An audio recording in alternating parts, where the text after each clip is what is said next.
No, también. El señor Pino, que nació aquí en el barrio. Ah, bueno, bien. Bueno, estamos grabando entonces hoy, 24 de abril, el programa de arte dramático de la Universidad del Bosque. Tenemos la visita de Ruth Somalo, que es directora de cine, documentalista, curadora. Nos va a contar muchas cosas que comentaremos. Buena amiga desde hace muchos, muchos años, una de mis primeras compañeras en escena. En una obra de teatro se titulaba ¿Pero quién es Ellis J. Pearson? Hace muchos, muchos años, estoy hablando del año 1997. Entonces, ella y yo trabajamos ahí. Luego nuestros caminos se diferenciaron, se fueron cada uno por un lado, y ella se dedicó más hacia el tema audiovisual y yo me fui más hacia el tema, digamos, más teatral y de escritura, ¿no? Antes de que nos cuente, yo voy a hacer un resumen biográfico de nuestra invitada, ¿no? También recuerdo que esta charla está dentro de nuestro cumpleaños. El programa Arte Dramático está cumpliendo 20 años. Desde aquí en Colombia las universidades son muy jóvenes, ¿no? Felicidades, felicidades. Gracias. Y el jueves tendremos otra charla, haremos varias parecidas. Bueno, ¿qué sabemos de Ruth? Bueno, nació en 1975, es programadora, curadora, directora de cine documental, investigadora, directora de la productora Holmes & Tales Productions de Nueva York, desarrollando labores de producción, dirección, edición y cinematografía. Ha sido directora asociada del Festival de Derechos Humanos de Nueva York de 2017, programadora del Festival Internacional Documenta Madrid 2017, programadora y curadora de la serie Broken Sense para Anthology Film Archives de Nueva York, programadora socia del Festival Internacional Doc New York 2014 a 2017. Bueno, las fechas las estás diciendo un poco raras, pero bueno, en fin, sigo siendo programadora de todos esos sitios. Por el 2014 sigue siéndolo. Bueno, sí. Vale. Programadora Encuentro Nacional The Limit of Our Gaze, Women Filmmakers and Contemporary Documentary in Spain, financiado por la Universidad de Nueva York y unas cuantas más, ¿no? Sí. De la Acción Cultural Española, claro. Varias cosas que no voy a seguir porque su hoja de vida es enorme. Vamos a sus estudios, que nosotros como universidad nos puede interesar más. Es candidata a doctorado en la Universidad Autónoma de Madrid, el programa de doctorado de Lenguajes y Manifestaciones Artísticas y Literarias del Departamento de Lingüística General, Lenguas Modernas, Lógica y Filosofía de la Ciencia, Teoría de Literatura y Literatura Comparada. ¿Cómo se llama su proyecto de investigación? La expresión de las emociones de duelo en el cine documental subjetivo de finales del siglo XX, dirigido por el profesor Javier Moscoso.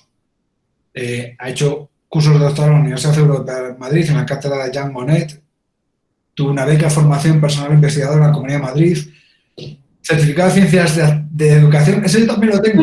Ya eso no lo cuentes ya, yo creo que ya. Yo lo tengo.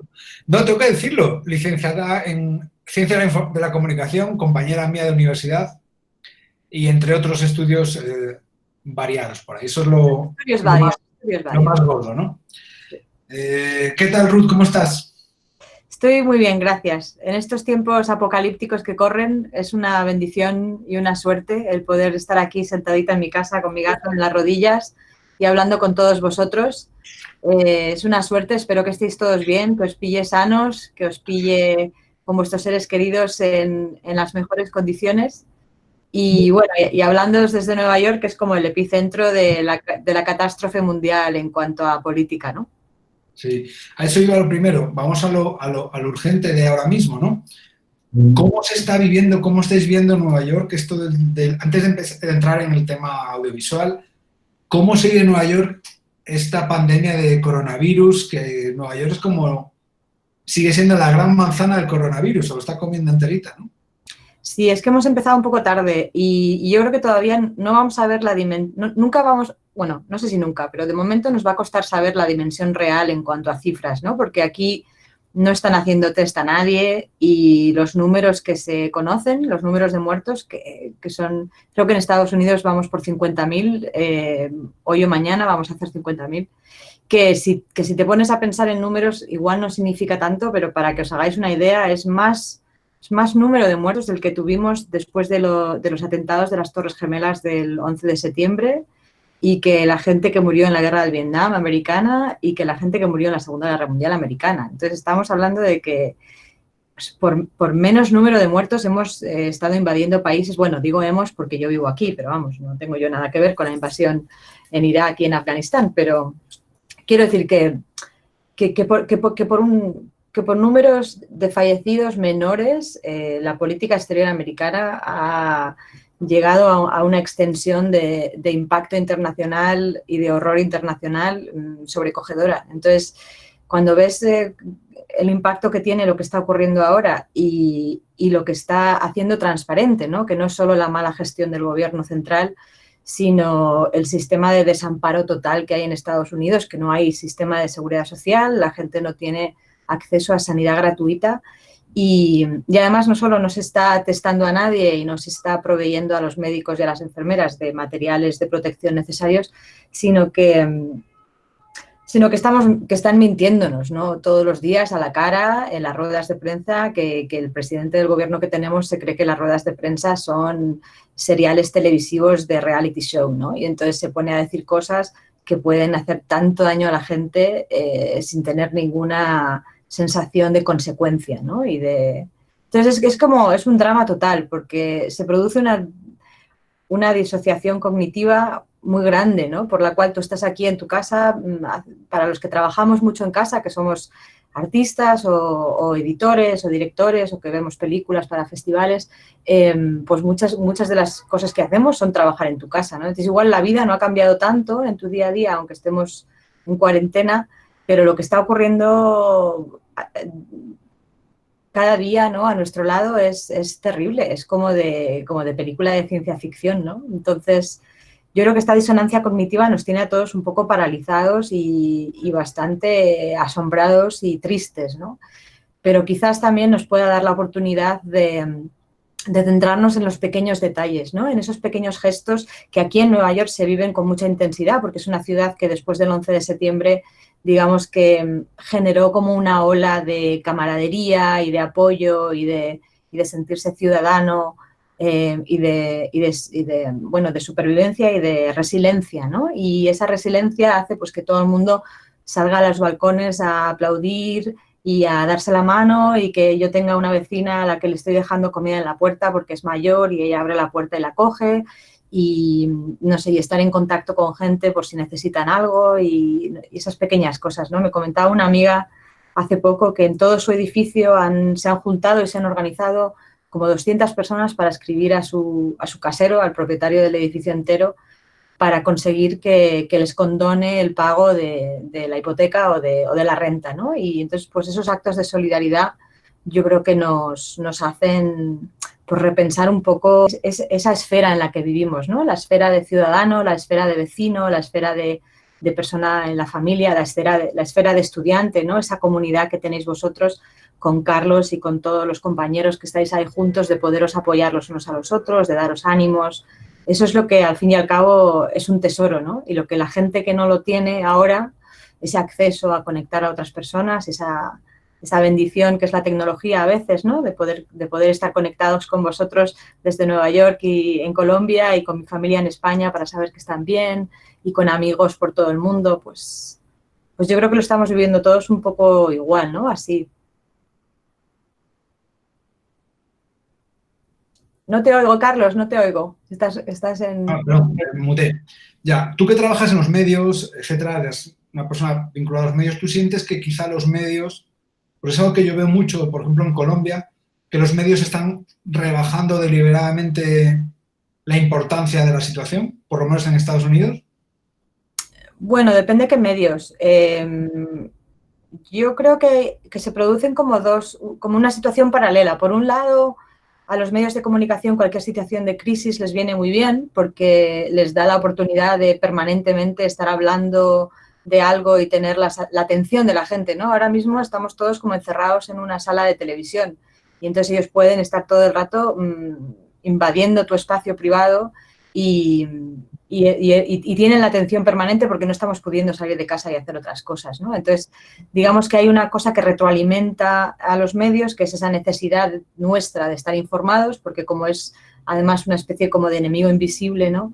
pues estamos todos pendientes. Bueno, hoy puedo salir a la calle o no, hoy me ponen multas si no llevo máscara o no, cuánta gente ha muerto. Es como que hay esa necesidad de saber qué pasa porque no lo estamos viendo, ¿no? Si estuviéramos en guerra y estuvieran cayendo las bombas, no necesitaríamos conectarnos a la televisión para ver qué está pasando, ¿no? Porque estaríamos en ello.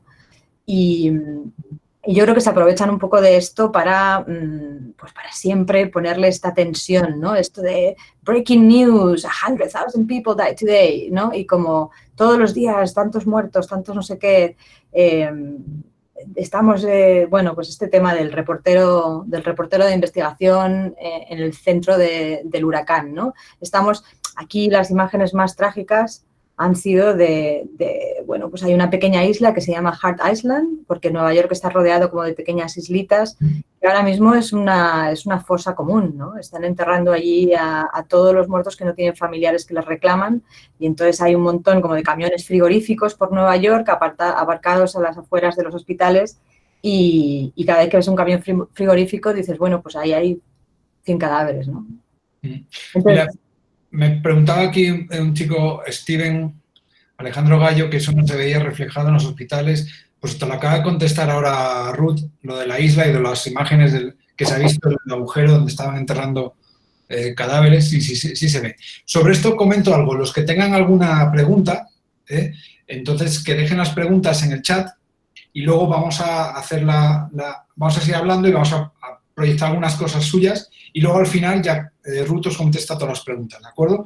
Preguntas las vamos dejando en el chat o en un momento dado al final el que quiera preguntar que conecte su micrófono y que hable directamente con Ruth o que deje la pregunta, ¿de acuerdo?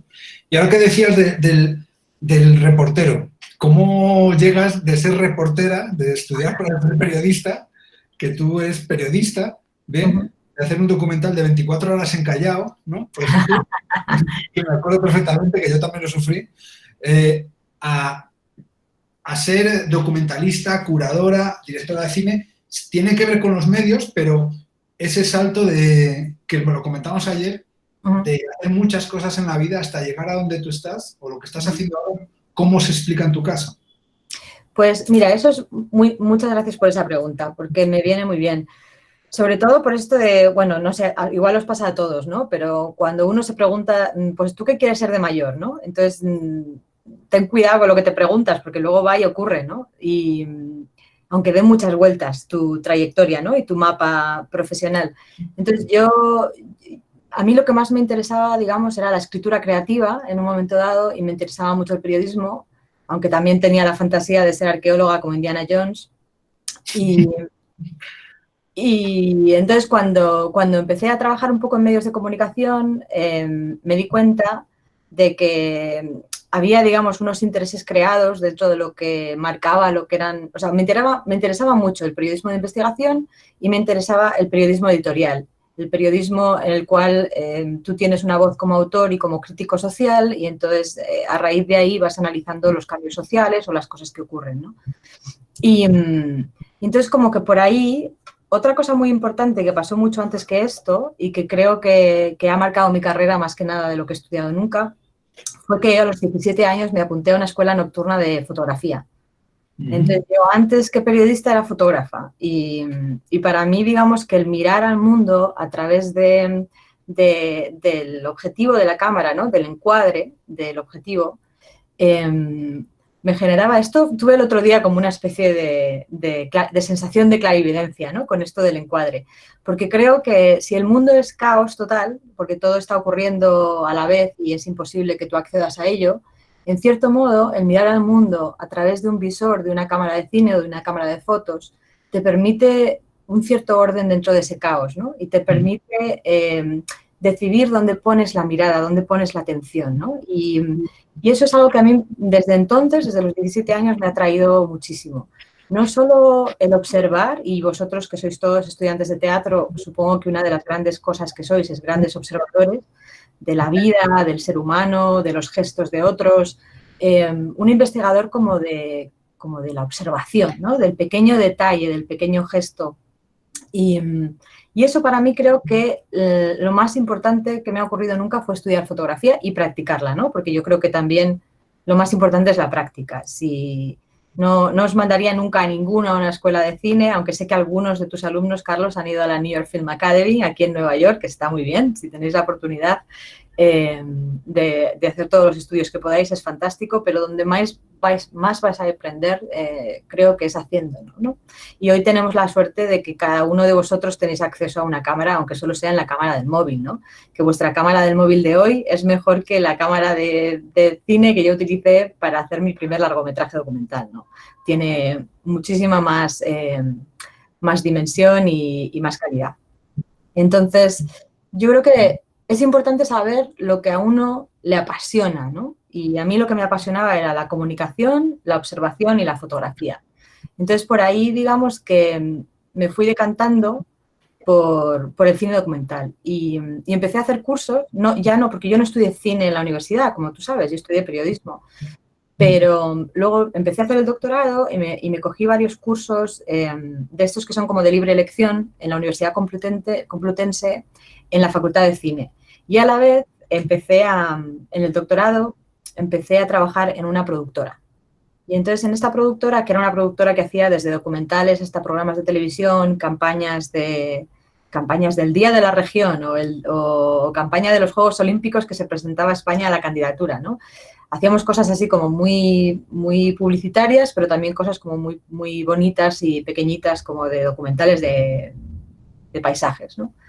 Y ahí yo creo que aprendí todo, porque empecé de ayudante de producción, de productora, de ayudante de dirección, luego de directora, de realizadora. Y además ya sabéis, no sé si pasa en Colombia, pero me temo que sí, me creo que pasa en todos los sitios del mundo, que como estos gremios son bastante masculinos, pues si eres mujer y encima eres joven, tienes que currártelo como 7 veces más, ¿no? Entonces tienes que cargar más peso que nadie, llevando todos los equipos de cámara tú, para que nadie te diga, uy, la princesita esta, ¿no? Que viene aquí, y para que quede claro, pues que tienes valía, ¿no? Y entonces te esfuerzas mucho más. Pero esos años de trabajo en la productora, digamos que me dieron como una visión global de todos los roles que tienen que ver con el mundo del audiovisual, ¿no? Desde trabajar de cámara, trabajar de editor, trabajar en producción. Y fue ahí donde hice como mis primeros trabajitos audiovisuales. Fue en esa época, digamos, donde a través de los cursos que iba haciendo yo por mi cuenta, porque también este es un momento en España muy curioso, en el que no había, digamos, una escuela de cine documental como tal, ¿no? Sino que es un momento en el que llega el profesor Michael Raviger de Nueva York, llega al Instituto de Radio y Televisión Española y da un curso de un año sobre dirección documental. Y es en ese curso donde yo conozco también a otro grupo de personas, entre otras 2 grandes mujeres muy importantes en mi vida, Tania Galló y Sandra Rosga, que son grandes directoras de cine en España también. Y a través de nuestra amistad y de ese vínculo con el cine documental, hacemos nuestro primer largometraje, ¿no? El de 200 kilómetros. Y otra cosa importante que os quería comentar, ¿no? Esa idea como de la colaboración, de que este grupo de gente que os conocéis ahora y que estáis trabajando juntos, es probable que de ahí surjan pues relaciones de colaboración el resto de vuestra vida, ¿no? A nivel profesional. Y de la misma manera en la que Carlos y yo hacíamos teatro juntos y luego íbamos a estudiar juntos y escribíamos y corregíamos guiones y tus obras de teatro que escribías, Carlos, pues de la misma manera y todos estos años después, que pueden ser 20 y tantos, ¿no? No me acuerdo muy bien, pero estás en mute todavía. 23. 23 años, madre mía. Pues fíjate. Mira, aprovecho y digo, según ella va diciendo, en el chat yo he puesto ahora el link al tráiler de 200 kilómetros. Ella habla de un producto, yo tengo el link, os lo pongo ahí. Un producto, no lo llames producto, un documental. Un documental, sí, vale. Luego hablamos de esto, luego me preguntáis sobre el producto. Vale. Oye, entonces yo tengo que decir una cosa, tú te gusta más el tema documental, más que la ficción en sí, aunque yo sé que te gusta la ficción, pero ¿cómo ves esa diferencia entre lo documental, que es más la realidad, ¿no? La realidad expuesta, y la ficción, que no es real, ¿no? ¿Cómo diferencias esos 2 mundos? Bueno, yo creo que ahora vivimos en un mundo muy, muy interesante, en el que a nivel teórico, por lo menos, ya hemos entendido que la verdad a nivel audiovisual y la representación no existe, ¿no?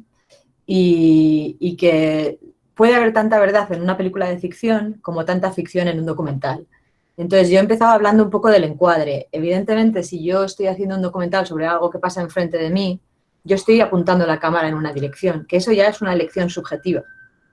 Sí. Entonces, si yo apunto la cámara de lo que ocurre delante de mí y además yo estoy presente, que no soy una cámara de estas que está encima de un sitio de sacar, un cajero automático, ¿no? La única cámara, digamos, objetiva en la que yo creo es la cámara del cajero automático, que está ahí siempre encendida, pase alguien o no pase alguien, que la mira alguien o no la mira, pero que la única intención es de encuadrar lo que pasa delante de ese cajero automático de que tú sacas dinero. Eso es cine objetivo. Todo lo demás es cine subjetivo, porque hay una persona detrás apuntando con tus emociones, con tus intenciones, enfrente a algo que está ocurriendo y lo único en lo que yo creo que podemos afirmar que estamos retratando de verdad es esa distancia entre lo que soy yo y lo que estoy retratando, ¿no?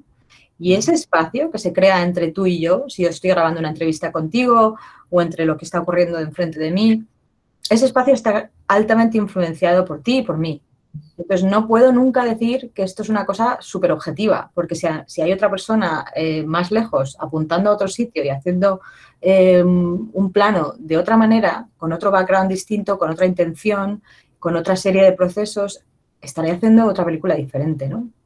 Entonces, yo creo que lo que a mí me interesa es esa relación con la verdad, ¿no? Y que esa relación, cuando la estamos negociando a través de un documental, haga preguntarse al espectador, ¿esto que me está contando es verdad? ¿No es verdad? ¿Cómo me siento yo? ¿Es verdad que se puede hacer un documental sobre alguien que está muerto? ¿Es verdad que lo que le está preguntando no está influenciado por lo que han hablado antes de la entrevista?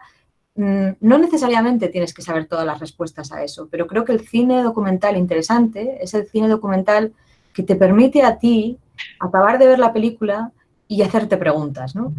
Si una película documental te da todas las respuestas y te quedas como que te han contado el cuento de la Cenicienta y acabó y comieron perdices y fueron felices y chimpón, pues entonces es un cuento, ¿no? Es una ficción. Y yo creo que lo importante del cine documental es que haga las preguntas adecuadas para que yo me involucre, ¿no? Para que no sea un espectador pasivo que simplemente pues me quedo tirado en el sofá y me vienen cosas, ¿no? Tiene que ser algo que te interpele, que te haga sentir, que te mueva, a veces incluso que te incomode, ¿no? Yo como programadora del cine, que es otra de las cosas que hago, que yo nunca pensé que podía existir una carrera en la que uno se pasase la vida viendo películas y seleccionándolas y eso fuese tu trabajo, ¿no? Y sí que es posible. Cuando llevas haciéndolo 10 años, viendo 400 largometrajes al año, es un poco más duro de lo que uno piensa al principio, pero también es una carrera muy bonita, ¿no? La carrera de programador de arte, de cine, ¿no? En la que seleccionas pues unos temas o un filtro a través del cual quieres mirar la realidad y propones una conversación a través de un número de películas, ¿no? En realidad siempre para mí lo importante es proponer esa conversación, ¿no?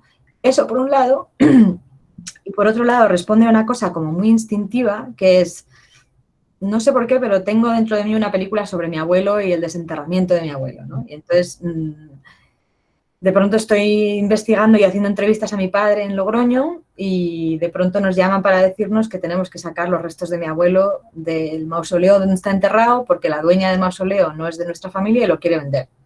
La de Eusebio. Esa es la película de Eusebio el Americano. Pongo el link ahora, chicos. Vale. Sí.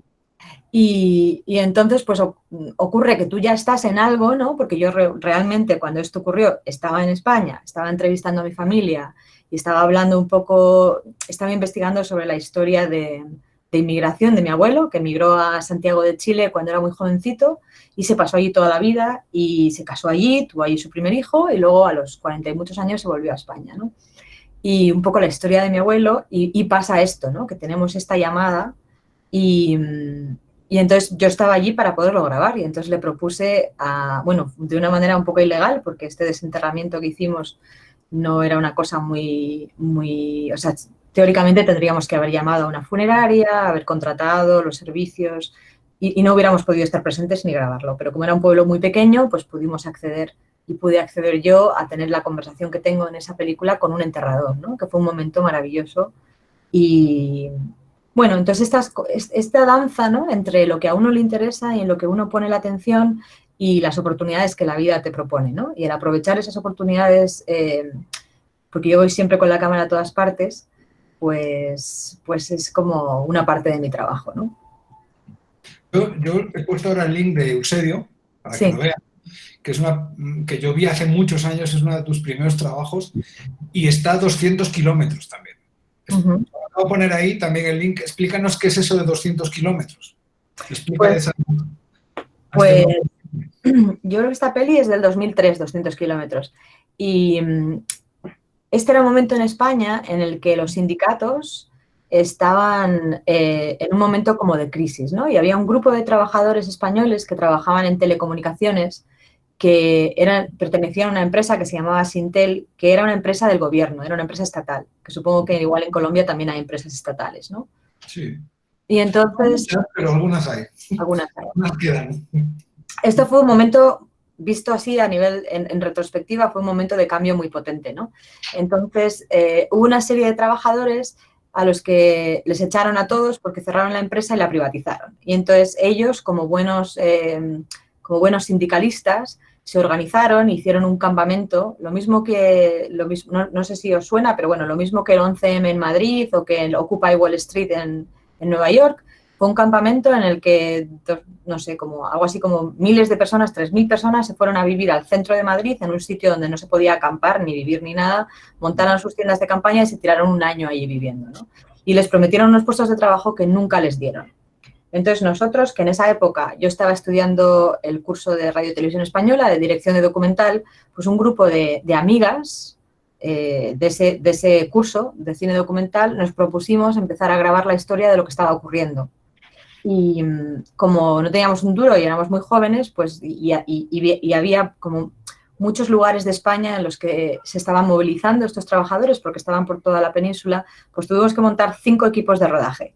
Entonces nos juntamos pues 14 personas, todas menores de 30 años, pusimos todas 200 euros de entonces, que era un pastón, y todas, digamos, teníamos que conseguir pues una cámara, ¿no? O 5 equipos de cámara. Entonces así nos distribuimos por el rodaje por España y estuvimos como varios meses siguiendo todas las acciones de este grupo de trabajadores, ¿no? Que luego hicieron una marcha desde todos los puntos donde ellos vivían de la península española para llegar a Madrid el día 1 de mayo, que dentro de poco va a ser día 1 de mayo, Día de los Trabajadores, y unirse en la manifestación para reclamar al gobierno que no se habían cumplido los acuerdos de que les iban a proponer otro puesto de trabajo. Y por el camino, como a esta gente no les hacían ni caso en los medios de comunicación, pues era una estrategia del año 2003 para que la gente de España se enterase de lo que les estaba pasando. Entonces ellos iban andando 200 kilómetros, parando por pueblos y por pueblos y por pueblos, y cada vez que paraban en un pueblecito le contaban a gente del pueblo su problema. Y entonces así amplificaban un poco su mensaje, ¿no? Y entonces esa fue una película que hicimos montando un colectivo que se llamaba Discusión 14, porque éramos 14 y lo discutíamos todo 14 veces. No sé yo si es muy recomendable hacer una película con 14 personas, pero bueno.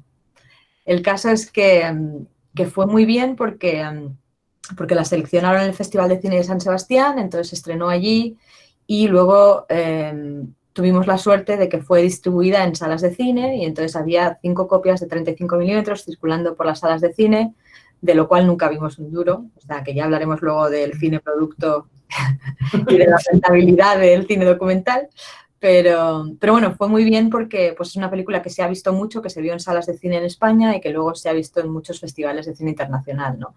Y han ocurrido cosas tan bonitas como que de pronto estábamos enseñando la película en Turquía, en un festival pequeñito en Ankara, y había 50 personas que ni hablando español ni sabiendo nada de la cultura española, a la salida de la película nos dijeron, me siento súper identificado porque mi padre era también trabajador de una fábrica al que despidieron y las cosas que les pasaban a estos trabajadores son las mismas que le pasaban a mi padre, ¿no? Y nunca entendí por qué estaba tan triste y ahora ya lo entiendo.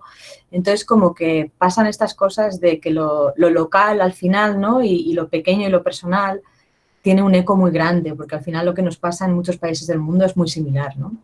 Sí, totalmente.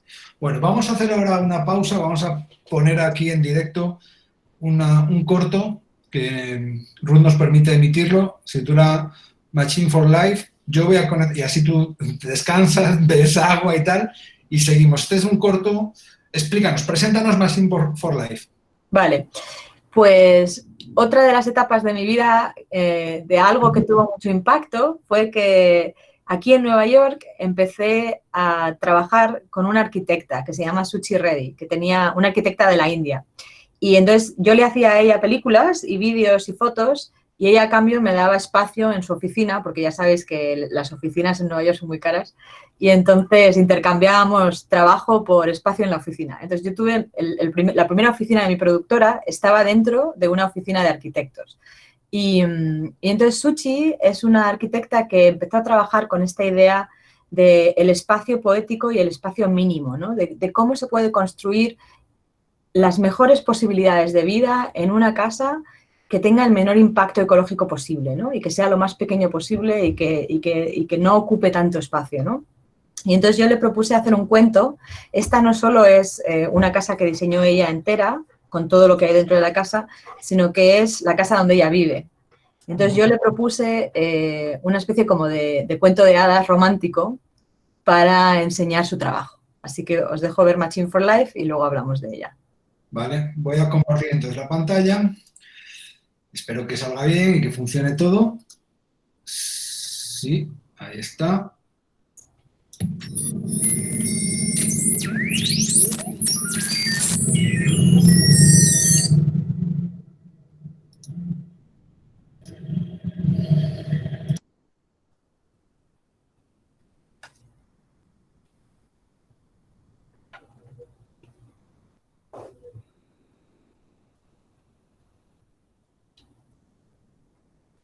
No se oye, Carlos. No se oye y se ve fatal. A ver, espera, vuelvo atrás. Y sí, se ve muy mal, ¿no? Como muy... y no se oye. A ver. Ahí. ¿Se oye ahora? Se ve cortado y se oye mal. Vale. Sí, igual mejor que la vean ellos, ¿no? Vale, listo. Sí. Sí, mejor pasarles el link y que la vean ellos en otro momento y yo os cuento un poco. Vale, os pongo entonces el link de Vimeo de Machine for Life y ya está. Y entonces, y esta es decíamos antes que esta es una película donde sí hay una actriz, sí hay actores, básicamente una actriz y varios actores. Sí, bueno, varios actores, ¿no? Solo hay una. Ah, bueno, es verdad, sí que salen varios al final. Sí, al final es una fiesta. Sí. Yo te voy a hacer una pregunta. Ya que nosotros estamos estudiando actuación y todo esto, ¿cómo encaras tú la dirección de actores, no? No te veo, me sale una foto muy pequeñita tuya, pero te lo cuento igual. Ahí está. Viene Cosmo. Pues, a ver, en yo casi todo lo que he grabado digamos, de ficción, lo he grabado con actores no profesionales. O sea, en realidad a mí me gusta mucho. Es como, trabajé durante años de directora de casting en una productora también. Entonces, como que creo que tengo buen ojo para ver a qué persona le pega a qué tipo de personaje. Incluso a veces como que hay gente que me motiva para escribir una historia para ellos. Entonces, en Machine for Life, yo me imaginé un personaje femenino que era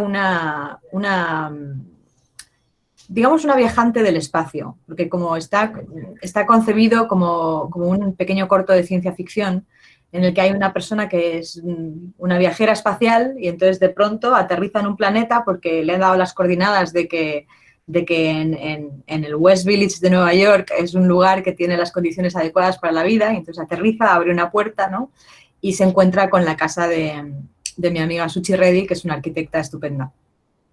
Entonces, la idea era cómo hacer entender que el diseño interior de un hogar que fuera cómodo, que fuera flexible, que te permita estar tú solo y meditar, pero que te permita hacer una fiesta con 20 amigos, que te permita enamorarte, que te permita estudiar y trabajar, ¿no? Entonces, enseñar un poco las distintas posibilidades que genera un espacio bien diseñado. Y sí, están preguntando ahí qué opino sobre la búsqueda de actores naturales. Eso, de eso estoy hablando. De que de pronto pues me encuentro con gente que me encaja perfectamente en un papel y entonces pues les invito a participar, ¿no?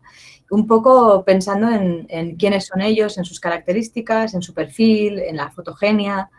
Y la verdad es que me encanta trabajar con actores también, ¿eh? O sea que yo creo que la carrera de actor es fantástica y os da puertas, ¿no? O sea, os da herramientas para poder habitar otros seres posibles, ¿no? Y yo creo que eso es un ejercicio, ese ejercicio de ponerte en la piel de otro, ¿no? Ese ejercicio de empatía, ¿no? Ese ejercicio de, en cierto modo, de solidaridad, ¿no? Porque tienes que comprender las motivaciones, ¿no? Que llevan a ciertas personas a hacer determinadas cosas para poder interpretarlas. Me parece que es algo maravilloso. Y esa conversación, ¿no? Con otra persona para descubrir un personaje, me parece de lo más creativo y de lo más interesante que hay. Pero, como te digo, tal y como yo entiendo el cine documental, creo que es una plataforma de creación que permite perfectamente la autoficción, la ficcionalización de personajes. En algunos de los documentales que yo hago yo aparezco, ¿no? Por ejemplo, pues el primer documental que hice, que se llamaba Spanish Eyes, es como una autoficción, que yo en ese momento no sabía que eso existía como género cinematográfico, pero sin embargo ahora sí, ¿no? Escribía en la novela, pero no existía en el cine documental, ¿no? Y es esto documental. Te corto, en teatro hay una tendencia ahora que se llama el teatro de autoficción. Ajá. Que se considera, la gente que lo sigue lo considera una cosa diferente al monólogo teatral, ¿no? Hecho por uno mismo. Se toca, pero no es exactamente lo mismo, ¿no? Exacto. Y esto es lo mismo, ¿no? Es como, no es un ensayo, la autoficción, es una especie como de ensayo en el que, digamos que tú utilizas un avatar, aunque seas tú, ¿no? Una versión de ti mismo, y que la verdad no está en esa versión de ti mismo que puede ser ficcionada. La verdad está en la fricción que genera quien tú realmente eres y quien tú estás diciendo que eres o que puedes ser, ¿no? Entonces, ese pequeño gap, ese pequeño espacio que se genera ahí, es un espacio que te da muchísima información, ¿no? Y que es muy excitante para habitarlo y para entenderlo, ¿no? Porque claro, si tú le preguntas a alguien que quién es, ¿no? Te va a decir una versión o lo que, según cómo te sientas en ese momento o según te han dicho tus compañeros de trabajo o tus padres lo que tú eras, pero quién sabe quién tú eres, ¿no? Y quién sabe todos los tus que puedes ser. Entonces, si de pronto te das el permiso de habitar una persona que no es exactamente como tú, pero hay mucha relación con quien tú eres, en esa disonancia hay mucha amiga, ¿no? Y por eso me interesa ese tipo, la autoficción, la autoetnografía, es algo con lo que trabajo mucho también. Pero partiendo de esta base, ¿no? Partiendo de la base de que no podemos entender el cine documental como una verdad total, ¿no? Sino como una propuesta. Una propuesta en la que además lo importante, como en el ensayo, es que se vean los mecanismos de producción, ¿no? Y de generación de identidad. Entonces, si tú puedes hacer a través de una obra o de un escrito o de una película que se dejen ver los hilachos, ¿no? Como dice Andrés Di Tella, que seguramente le conocéis, que él siempre habla de que se vean los hilachos, ¿no? Del tejido, que se vean las costuras, ¿no? El hilvanado. Si dejas que se vea el hilvanado de lo que estás haciendo, ¿no? Dentro de un audiovisual o de una película de ficción, en cierto modo estás haciendo que la gente pueda preguntarse, pero entonces esto es un ensayo, esto es la grabación real, esto es tu vida. Entonces, creo que hay como un espacio muy interesante de creación, que es el que más me gusta a mí. Vale. Vamos a intentar a ver si se reproduce bien la de Play Me, ¿ok? Voy a hacerlo desde Vimeo directamente. A ver si creo que se puede colocar. Si no funciona esta, pues sigo poniendo el enlace y seguimos charlando, que como vemos hay tela bastante. Play Me, vamos a ver si se ve. Me decís si se ve bien, etcétera.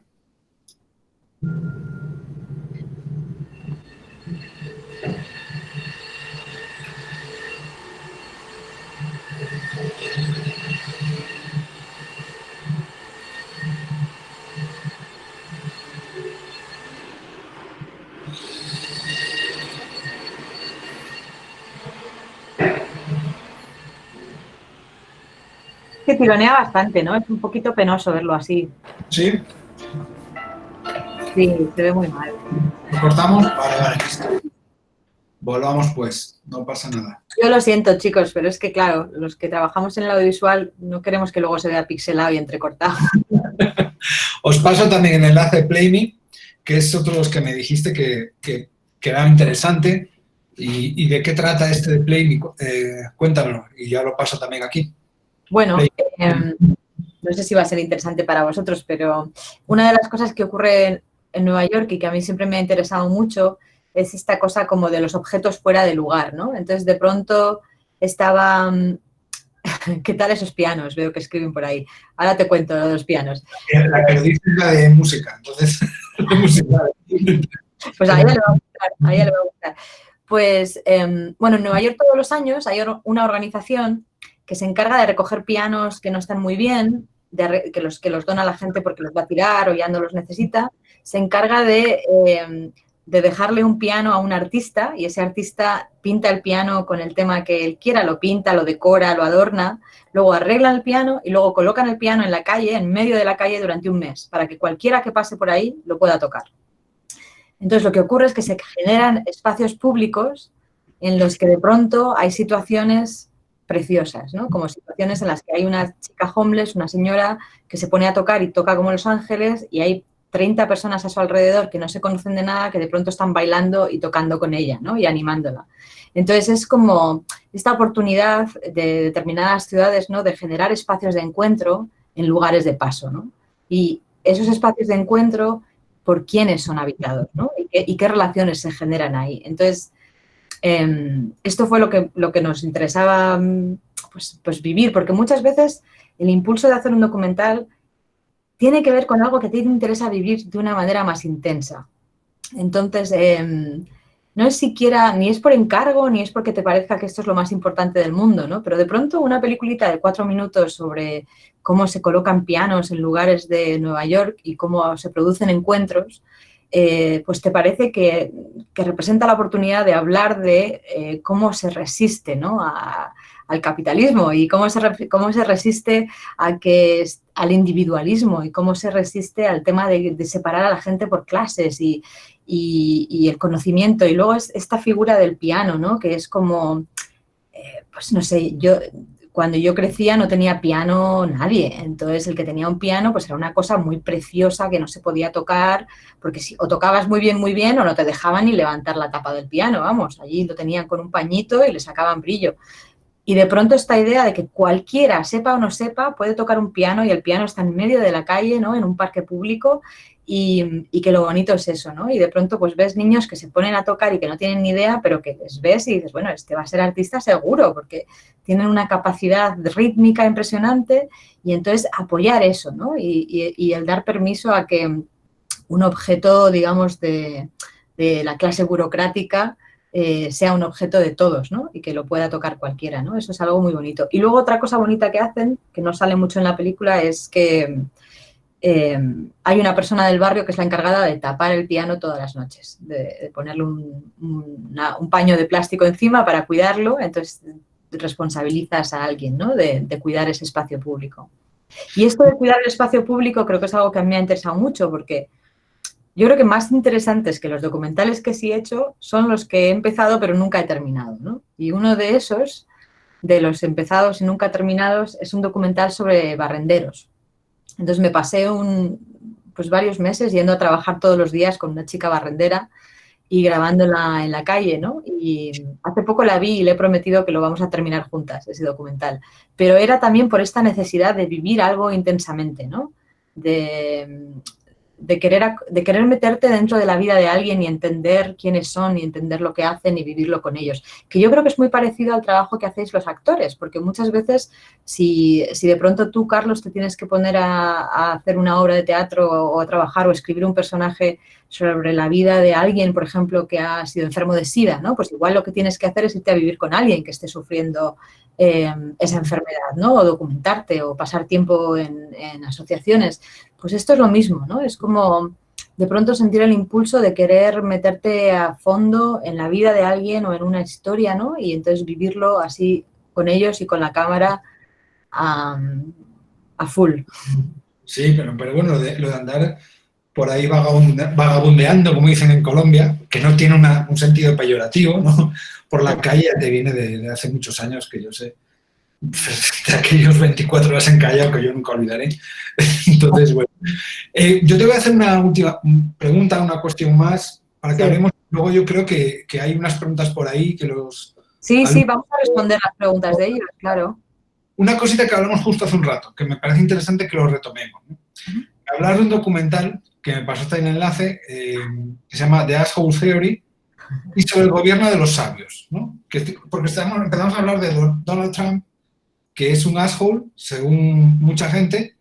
Entonces, ilumínanos sobre esto del gobierno de los sabios y Asshole Theory, este documental que estamos hablando hace un momentito, que yo creo que inunda muchas cosas de nuestra sociedad, ¿no? O sea, es un mal que vivimos, ¿no? Claro. Es que yo creo que una de las cosas que nos pasan es que de pronto pasa algo como que gana Donald Trump o Bolsonaro o en su día Berlusconi y te llevas las manos a la cabeza y dices, pero ¿esto cómo es posible? ¿No? Porque lo ves como un hecho aislado y que no tiene sentido. Y yo creo que lo importante... Hola, Cosmo, ha venido el gato. Yo creo que lo importante es ver qué está pasando en nuestra sociedad que está dando pie a que esto sea posible, ¿no?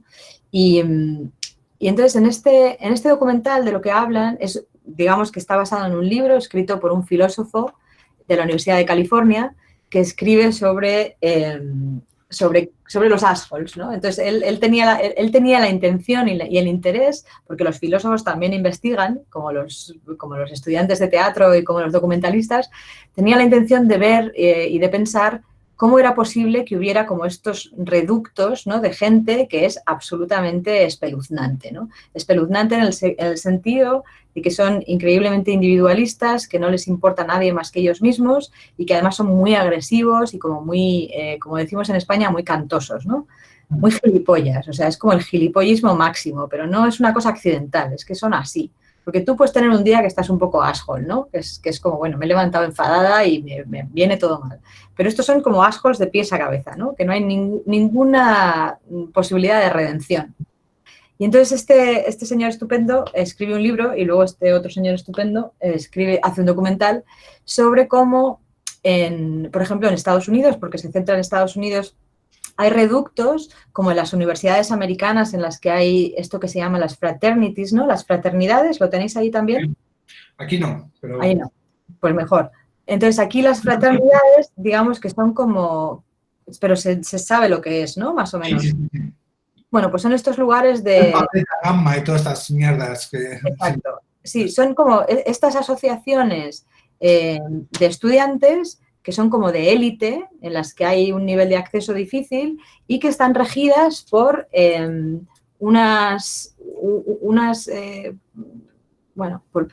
por una ética que es como la antiética, ¿no? O sea, que es como tratar fatal al otro, hacer sentir fatal al que viene,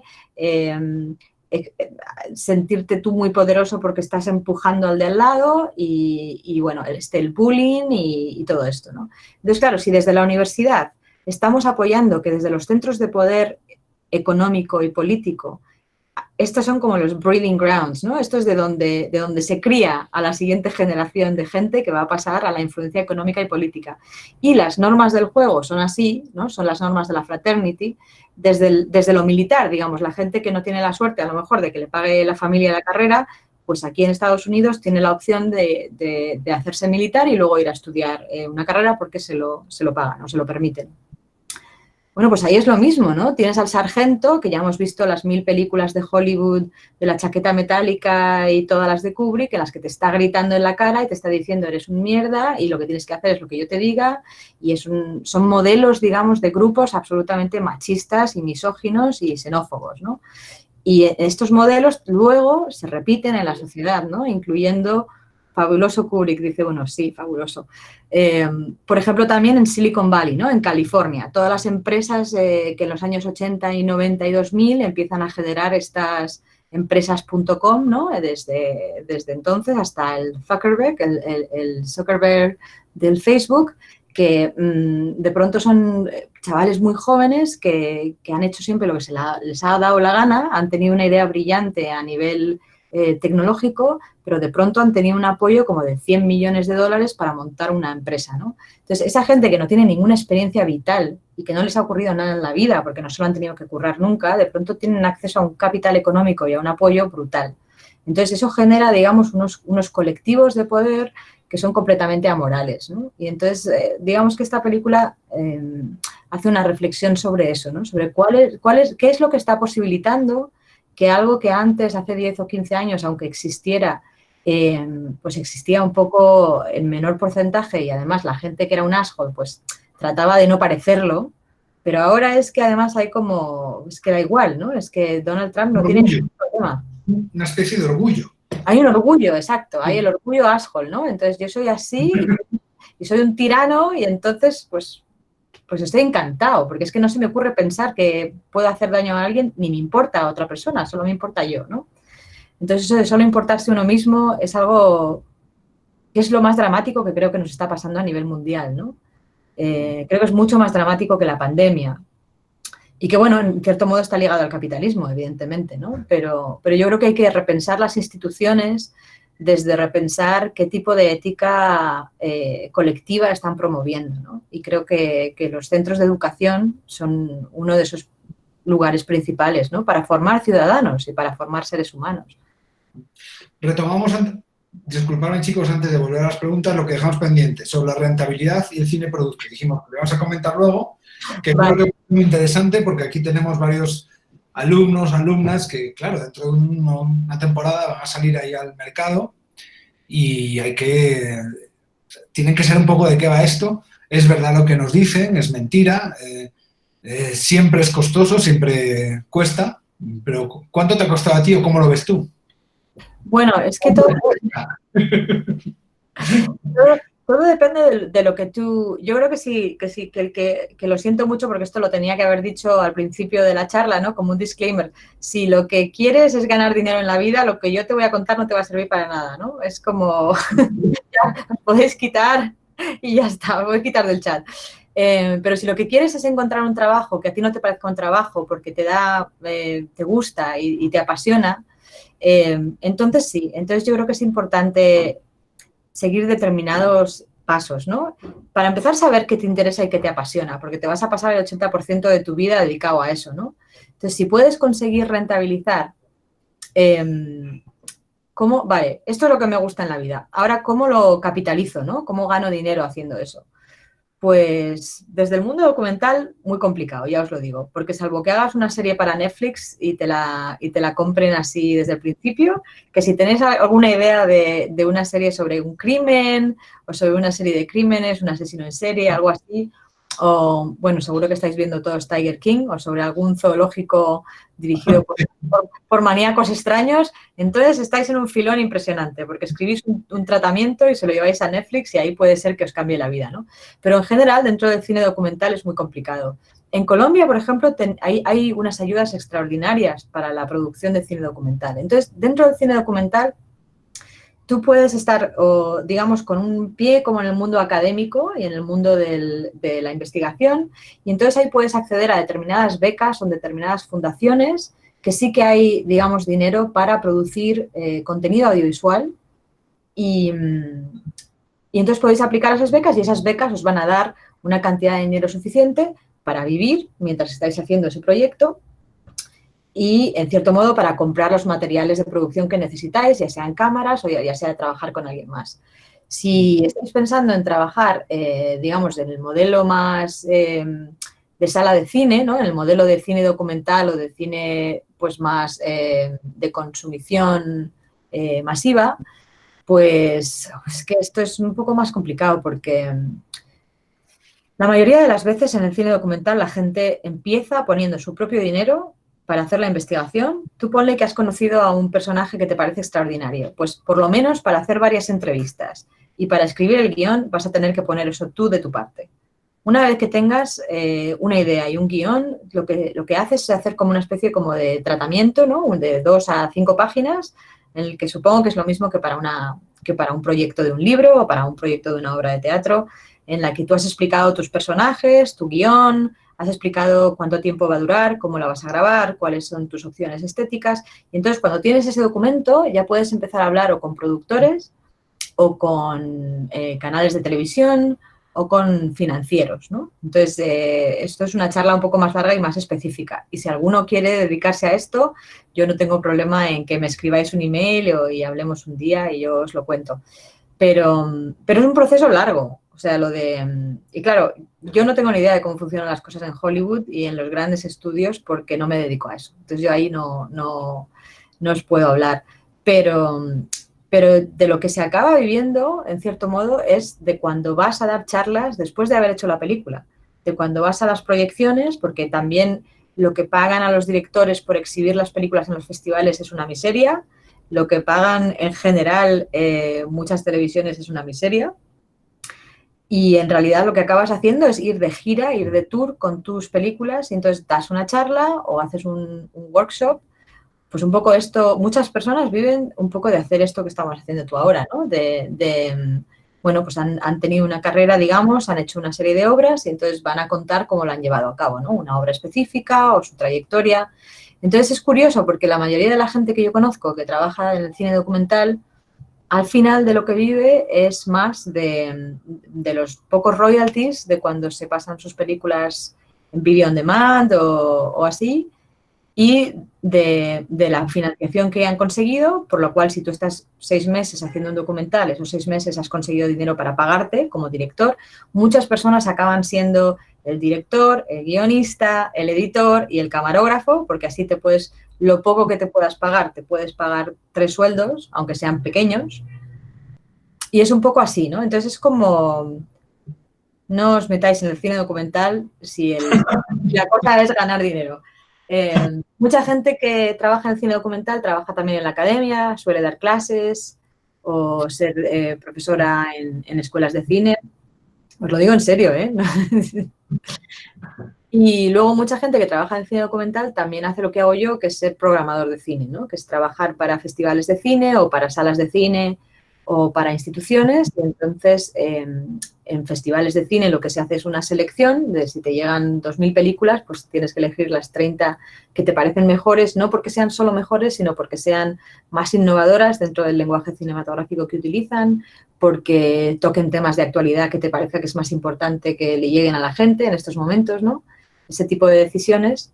Y bueno, pues los meses que te pasas viendo películas, pues son meses que tienes un pequeño sueldo, ¿no? Que también es pequeño.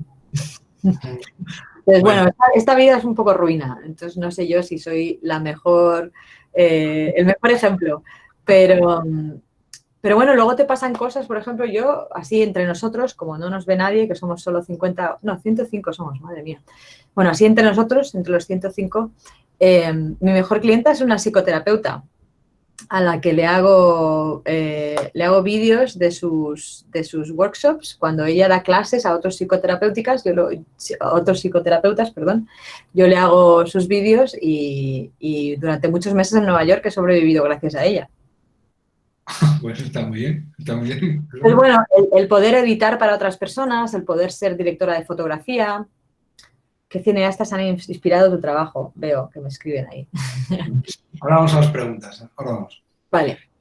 Bueno, yo tenía aquí, entonces voy a las preguntas de arriba. Creo que a Gallo ya le comentamos algo. Javier Riveros, ¿te has enfrentado a censura de contenidos por parte de empresarios, políticos, etcétera? ¿Alguna vez? Pues es que las decisiones que yo he tomado han sido siempre de no trabajar para quien me pudiera censurar.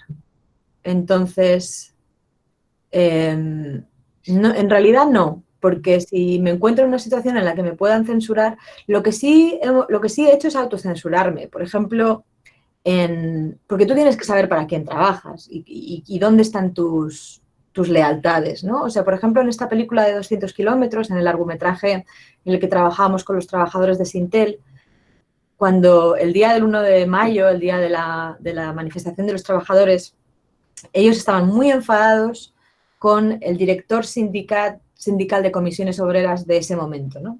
Y entonces hubo uno de los muy enfadados porque llevaban 2 años sin cobrar pues había mucha gente que se había suicidado, era una situación muy dramática, ¿no? Pero él estaba muy enfadado y entonces sacó un palo de una bandera y le dio en la cabeza al líder sindical. Y salió en todas las noticias, o sea, el líder sindical con la cabeza, ¿sabes?, chorreando de sangre, y quién habrá sido, porque claro, esto es un ataque criminal, ¿no? Entonces, de pronto nosotros llegamos a mi casa en Madrid, que es donde nos estábamos quedando todos, y vimos las imágenes y nosotros vimos que en esas imágenes nuestras se veía claramente quién había sido. Claro, en ese momento cualquier televisión nos hubiera dado un montón de pasta por esas imágenes. Y nosotros decidimos que la lealtad era con los trabajadores, que eran, digamos, nuestros colaboradores en esta película, ¿no? Entonces, que de ninguna manera podíamos hacer eso. Les convencimos para que nos dejaran usar las imágenes en la película, pero las editamos de tal manera que se ve perfectamente el palo, porque además está grabado con 5 cámaras, pero no dejamos ver exactamente en la película quién ha sido, ¿no? Entonces, lo que sí que hablamos con los trabajadores fue, vamos a hacer una entrevista, por favor, en la que alguien asuma las consecuencias de esto, porque esto, digamos, en un momento dado se carga todo el trabajo de la lucha sindical, ¿no? Si de pronto en la cabeza de las personas se nos queda esta idea de que es que estos trabajadores son todos unos bandoleros que van dando palos a la cabeza a los políticos, ¿no? Entonces, bueno, la imagen tapa toda la narración anterior y posterior. Claro, entonces yo creo que tu pregunta es muy importante y que, en cierto modo, si estás haciendo publicidad o estás haciendo lo que se llama branded content, ¿no? Que muchas veces hay gente con dinero que te da pasta para hacer un documental sobre algo que les interesa, ¿no? Entonces, ahí sí que la gente te suele decir, bueno, pero que salga esta persona y esta no, y que salga el coche que yo hago, por ejemplo, si te ha dado pasta una empresa que hace coches, pues no puedes hablar de los problemas, el impacto ecológico de ese coche, ¿no? Entonces, yo ese tipo de películas no las he hecho nunca. Entonces, a mí esto no me ha pasado. Pero pasa constantemente. Hago aquí una aclaración. Pasta es, en Colombia, dinero o plata, ¿vale? Sí. Pasta igual a plata. Muy bien, sí. Gracias a ti, Javier. Sigamos. Luis Alejandro Ramírez hace la pregunta del millón. A ver. Dice, ¿cuál es la mejor estrategia para conseguir patrocinadores a la hora de hacer cine independiente? La mejor estrategia, y además y yo la he visto que ha funcionado muy bien, ¿eh? Mira, un ejemplo que seguro que conocéis todos de hace poco.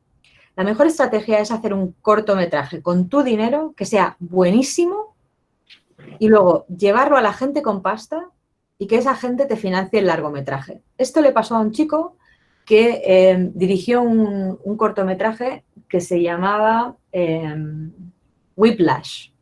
Este chico estudió mientras estaba estudiando, era batería, estaba estudiando en la escuela Juilliard, que la conocéis todos seguramente, Juilliard en Nueva York, que es una escuela en la que hay arte dramático y ahí se estudia música.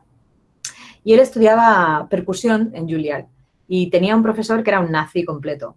Y entonces escribió un cortometraje sobre su relación con este profesor, que se llamaba Whiplash. Este cortometraje, que era como de 15 minutos, tiene 5 personajes que son sus amigos y un personaje principal que está basado en él, en su propia experiencia. Lo escribió, lo produjo y lo dirigió con su mejor amigo, entre los dos, y lo llevaron al Festival de Sundance. Ganó el primer premio en el Festival de Sundance como cortometraje.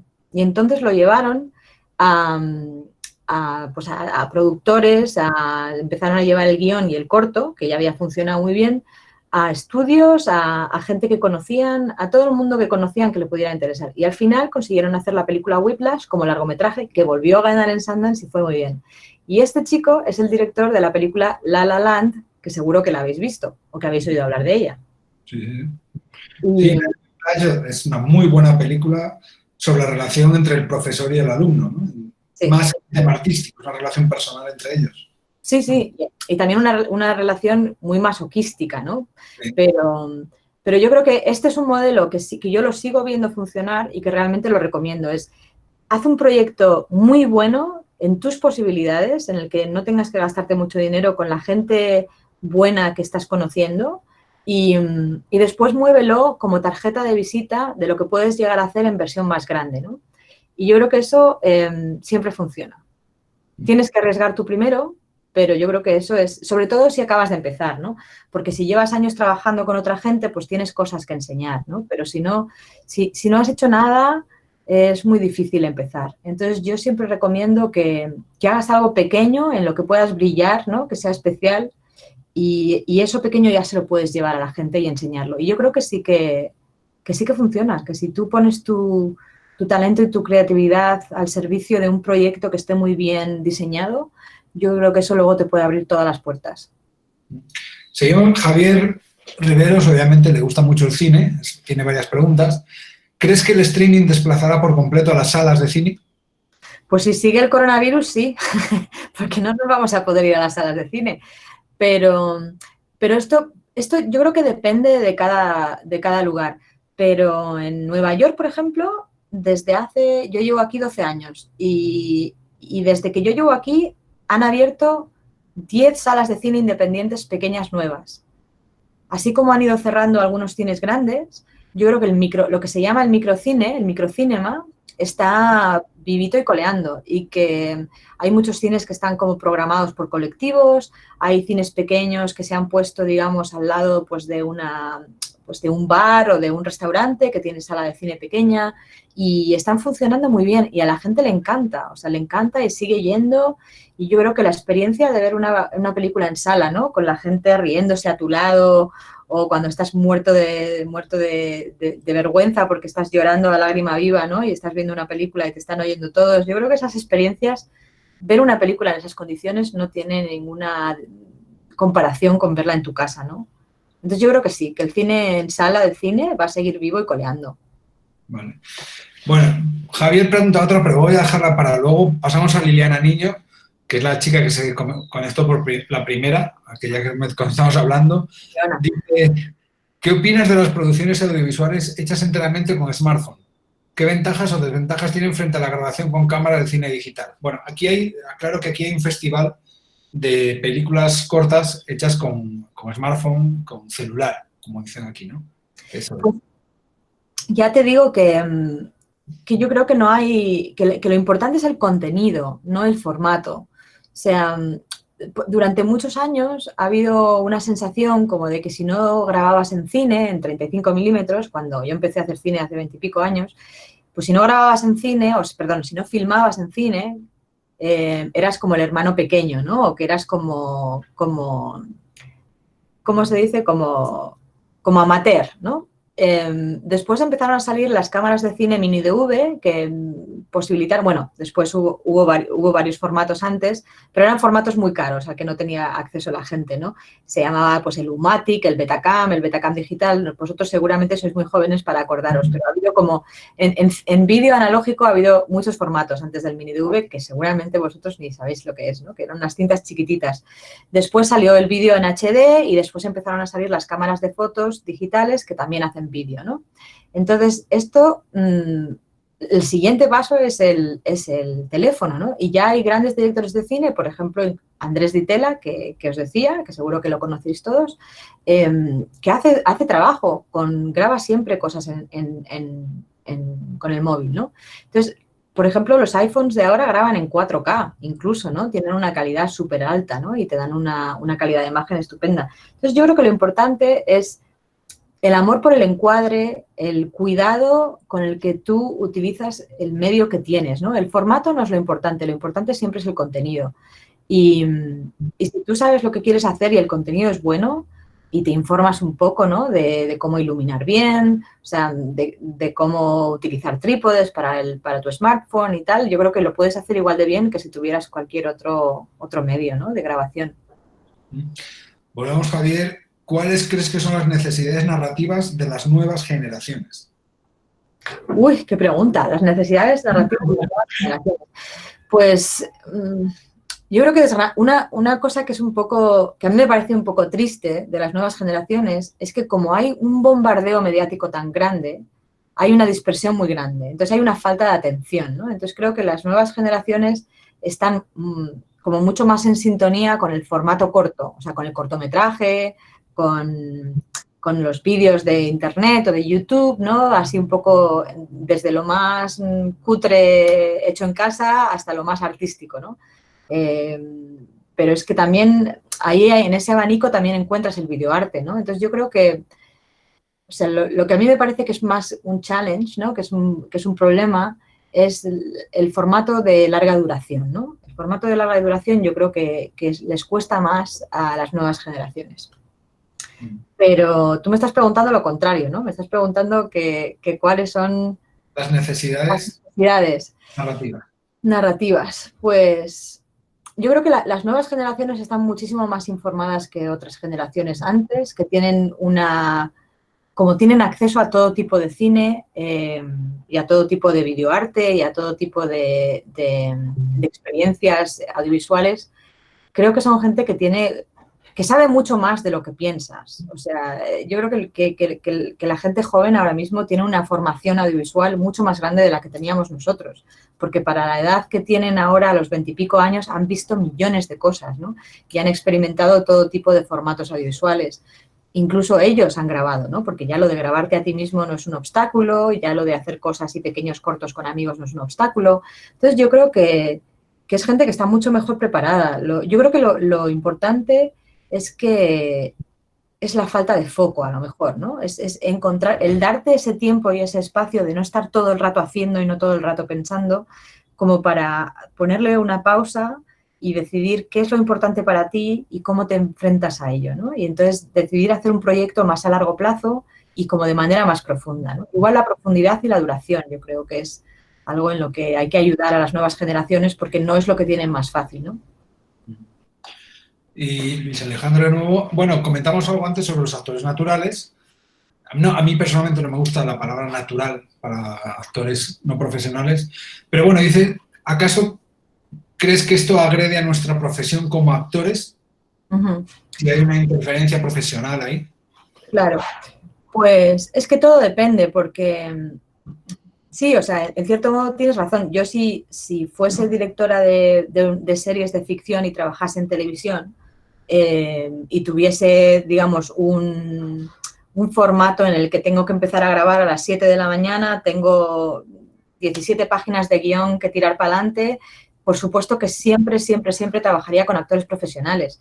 Vosotros que sois actores profesionales tenéis la formación, sabéis cómo enfrentaros a los problemas de producción, no os tienen que explicar estar bien iluminados, ni el estar en la marca que tenéis que estar, nos tienen que explicar que tenéis que traer aprendidas las líneas de vuestro guión, o sea, por supuesto que trabajar con actores profesionales es una gozada y una bendición. Yo siempre quisiera trabajar con actores profesionales. Otra cosa es que de pronto tú estés haciendo películas que son más experimentales o cortometrajes en los que te estás planteando otras cosas, ¿no? El énfasis no es en yo tengo un personaje muy bien ideado y lo que quiero es que tú te conviertas en ese personaje. Ese no es el juego, ¿no? El juego es más, vamos a generar una atmósfera, vamos a colaborar en esto juntos. Digamos que hay otra gente como que se convierte, que tú conoces, ¿no? Que se convierte en tu alter ego y entonces es más fácil escribir para ellos porque ya les conoces, ¿no? Eso es lo que me ha pasado a mí cuando he trabajado con actores no profesionales. Pero desde luego que creo que trabajar con actores profesionales es fantástico, ¿no? Y cuanto más sepas de interpretación, pues también mejor, ¿no? Aunque luego tengas que deconstruir mucho, ¿no? Porque luego otra cosa que cuesta mucho a gente que es muy profesional es lo de improvisar, ¿no? Y el encontrar quiénes son ellos mismos, ¿no? Yo ya os digo que como me siento más directora de documental y de no ficción que de ficción, por eso prefiero trabajar con las personas y no con actores, ¿no? Decían, ¿qué opinas de Michael Moore?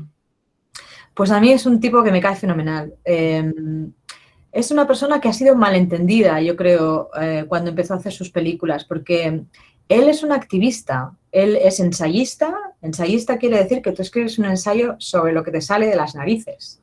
Entonces, él escribe ensayos políticos como activista en los que tiene, digamos, algo que probar, ¿no? O sea, él quiere probar que el sistema sanitario en Estados Unidos no funciona.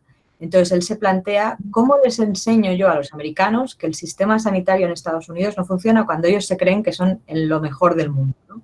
Pues lo voy a hacer yéndome a Cuba a grabar con unos médicos cubanos, lo voy a hacer haciendo una pequeña pantomima y yéndome hasta donde me dejen enfrente de Guantánamo para hablar de cómo se trata médicamente a las personas que están encerradas en prisión en Guantánamo, en Cuba.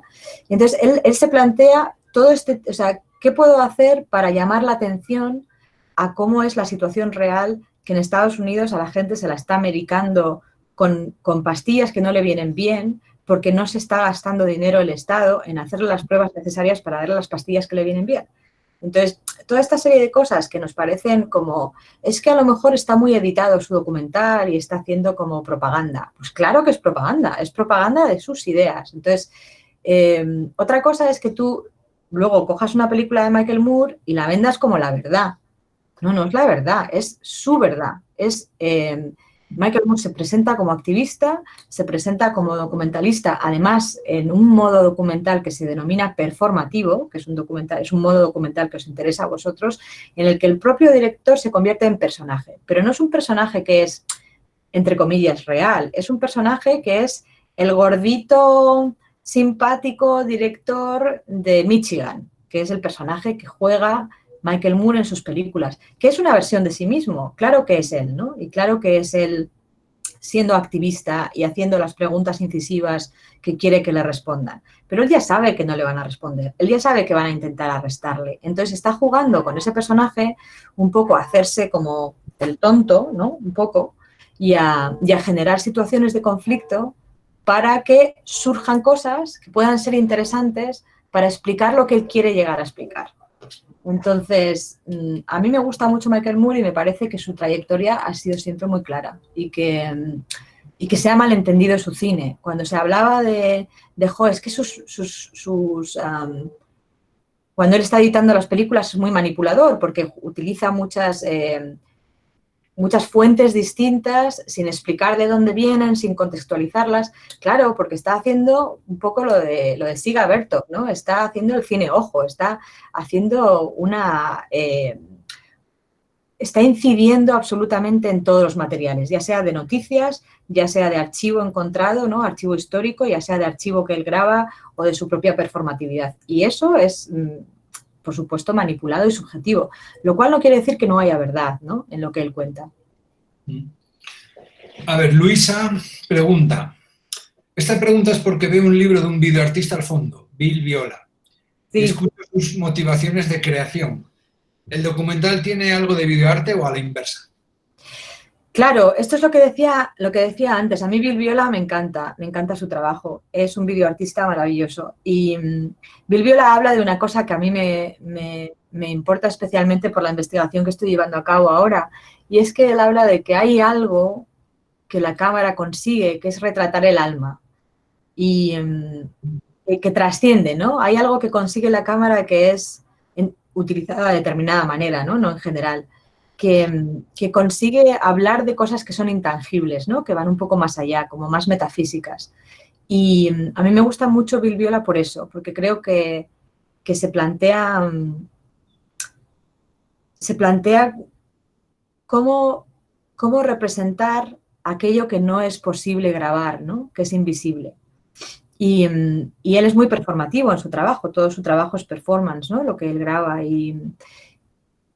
Pero, sin embargo, hay algo como de sagrado, que no religioso, ¿no? En su trabajo, que yo creo que es muy difícil representar a día de hoy y que no hay tantos artistas que trabajen como lo sacramental, ¿no? Y yo creo que lo hace desde una perspectiva que no es necesariamente ni católica, ni protestante, ni budista, ¿no? Que es una especie como de meditación trascendental sobre ciertas emociones, sobre ciertos arquetipos, ¿no? que llevamos años imbuidos en ellos y cómo se pueden entender en el presente esos arquetipos. Entonces, a mí me parece que no hay, por supuesto que todo el mundo quiere categorizar los trabajos audiovisuales, ¿no? Esto es un cortometraje de ficción, esto es una pieza de videoarte y a veces hace falta para elegir dónde vas a colocar esa pieza, ¿no? Pues si es una pieza de videoarte, se la puedes intentar colocar a una galería de arte y entonces en esa galería de arte te pueden pagar dinero por tenerla allí en un monitor. Si es una película de ficción, la vas a mandar a festivales de cine de ficción, ¿no? Y si es un documental, largometraje o una serie, se lo vas a intentar vender a Netflix o lo que sea, ¿no? Entonces, hay veces cuando las categorías están muy claras desde el principio y hay veces que lo que tú quieres y la manera en la que tú utilizas la cámara es una manera como mucho más intuitiva, en la que no sabes muy bien esto que estás haciendo, si es una cosa u otra, ¿no? Entonces, al final dices, bueno, yo he tirado por aquí, pero no sé si la pieza que me ha salido es una pieza de videoarte, es un documental, es una pieza de ficción. Entonces, depende un poco de dónde creas que te van a entender la pieza y dónde te la van a querer mejor y ahí la mandas, ¿no? Y muchas veces, esto es una conversación que he tenido con algunos curators, ¿no? Es como, hay gente que se llama artista, ¿no? Y hay gente que se llama directora de cine y hay gente que se llama videoartista y hay gente que se llama fotógrafa y no le llames otra cosa, ¿no? Y hay gente que no sabemos muy bien cómo llamarnos porque llevamos haciendo cosas 20 años, unas se llaman documentales y son muy claras, otras se llaman piezas de ficción y otras no sabemos muy bien cómo llamarlas. Piezas audiovisuales, videocreación, autoficción. Entonces, es un poco, igual da lo mismo, ¿no? Lo que la llames. Igual lo que importa es que le guste a alguien. Pero normalmente los que las ponen nombre, ¿no? Son los críticos de cine o los programadores o así. Vamos ahora entonces a una pregunta sobre eso. De nuevo me salto a Javier, que está aquí bombardeando preguntas. Dice, a la hora, Carlos Mario Mendigaña, a la hora de seleccionar los documentales para festivales, etcétera, ¿qué consideras que logra ser innovador? Digamos que hoy en día se dice que ya está todo hecho. Pues sí, es muy buena pregunta. Es difícil porque ya te digo que pues si para un festival de cine así de clase, sabes, potente, ¿no? Tipo como Documenta Madrid en España o como Doc NYC en Nueva York, que es donde yo trabajo, pues de pronto pueden llegar 4.000 documentales, ¿no? Entonces, ¿cómo haces para elegir? Entonces, es un proceso que también es muy subjetivo porque, primero, que hay un equipo de personas que van viendo las películas, yo igual veo 400, no veo las 4.000. Entonces, o 200. Entonces, no sé cuáles son las otras, pero lo que a mí me suele impactar, porque claro, imagínate que estás viendo que has visto 5 largometrajes al día, ¿no? Y hay algunos de los que inmediatamente no te acuerdas. Pero de pronto, aunque hayas visto 5 documentales más mañana, te quedas pensando en una secuencia de un documental que has visto, ¿no? Que se te ha quedado ahí, que no tiene por qué ser aquel documental que más te ha gustado, ¿no? Sino es alguno de esos documentales que te han tocado por dentro, ¿no? O que te han hecho hacer preguntas y que no tienes respuestas, ¿no? Yo creo que esos son los más interesantes. Aquellos que... a mí me suele gustar mucho el cine autorreflexivo, esto ya es una cosa personal. Me gusta mucho el cine de personajes, me gusta mucho cuando se encuentra un personaje o un grupo de personajes que interaccionan entre ellos y que, por ejemplo, hay una película que se llama Honeyland, que es maravillosa, ¿no? Que es de una señora que en Kurdistán, en las montañas como de Kurdistán, por allí, pues vive muy pobremente en una casita con su madre, que también es mayorcísima y sin dientes, y que tiene 4 abejas que le dan miel, ¿no? Y ella se dedica pues a vender la miel. Y es una cosa como muy pequeñita de esta señora que vive allí con sus abejas y que de pronto llega una familia, se instala a su lado y empiezan a tener abejas también, y las abejas de los otros, porque les quitan toda la miel, matan a las abejas de esta señora. Es una historia como de amor, de soledad, de supervivencia, de mundo rural, y es una película tan maravillosa que dices, es que esta película, claro, luego ha sido presentada, fue nominada a los Oscars, por ejemplo, Honeyland. Pero te encuentras con estas películas y dices, ¿es innovador una película de personajes sobre esta señora mayor que vive en Kurdistán? Pues no lo sé, pero es una película tan maravillosa que me ha transportado, que me ha hecho quererla, que me ha hecho entender, que me ha hecho ver cómo esta señora estaba deseando tener vecinos, pero luego los vecinos se convierten en su peor enemigo.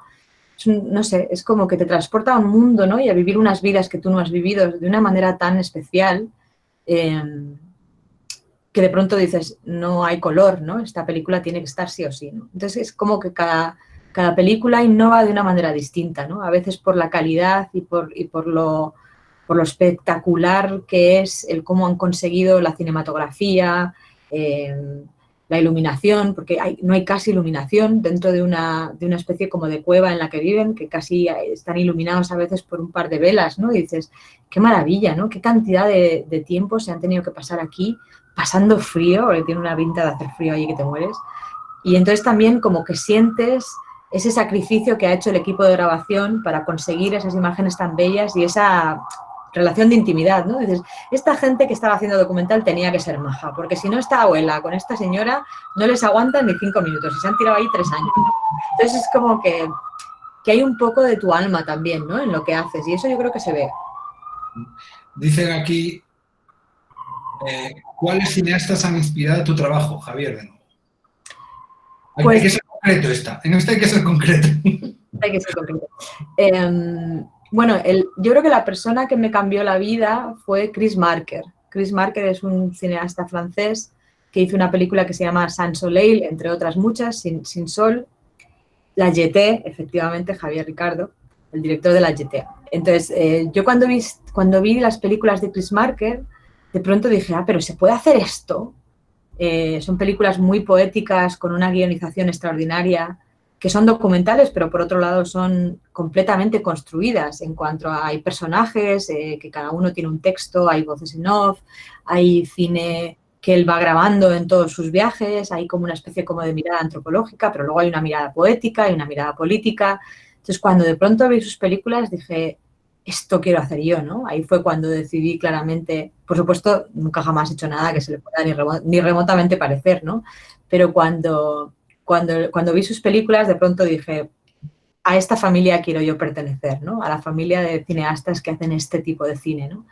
Y Johan van der Keuken también, y bueno, Patricio Guzmán, que seguramente que le conocéis, ¿no? Cineasta chileno que fue profesor mío también. Como que en esta etapa primera de formación, ¿no? Hubo cineastas documentalistas que me cambiaron la vida, ¿no? Y sí, me la siguen cambiando. Bueno. Pregunta Eduard Granobles, ¿cuándo iniciaste? ¿Con qué equipos contabas? Pues con ninguno. La primera pieza de autoficción que hice, que fue como en el año 2000 o 2001, que fue con mi amiga Tessa, se llamaba Desde la bañera, era una pieza con uno de ellos sí que era actor, él era actor y ella no era actriz, era amiga mía, y me prestó la cámara un amigo. Después el documental de 200 kilómetros, también con una cámara prestada, alquilada. Y después cuando me fui a Londres, fue ahí que me ayudó mi madre a comprar la primera pequeña cámara mini DV, porque entonces las cámaras de fotos no grababan vídeo todavía. Y con esa primera cámara de vídeo empecé a grabar. Y cuando estaba haciendo cosas un poco más así como de alto nivel, siempre trabajaba con un camarógrafo. Pero lo que me ocurrió fue que como yo era fotógrafa y estaba acostumbrada a dirigir con la cámara, me costaba mucho más explicarle a un director de fotografía o a un camarógrafo lo que tenía que hacer que hacerlo yo. Entonces ahí como fue un salto natural entre convertirme en mi propia directora de fotografía, porque yo grabo todo lo que hago, todos los documentales en los que he trabajado y cosas de ficción las he grabado yo, las he dirigido yo y las he editado yo. Luisa, para ti, ¿qué elementos no pueden faltar en el tratamiento de la imagen? Uy, madre mía, qué pregunta más profunda. ¿Qué elementos no pueden faltar? Hombre, yo soy muy fan del buen encuadre, o sea, para mí que algo esté bien encuadrado es muy importante y que haya el tiempo, ¿no? Digamos, el ritmo que no necesariamente está dado en montaje, sino que también muchas veces está dado en lo que tú grabas, ¿no? El tiempo en el que posas la mirada en un determinado objeto, en una determinada cosa, digamos, la profundidad de campo. Yo siempre he estado como muy influenciada por un tipo, como vengo de la fotografía, a mí me gustaba mucho siempre lo que llaman la poca profundidad de campo, ¿no? Cuando tienes cosas en primer plano y en el fondo está todo como desenfocado.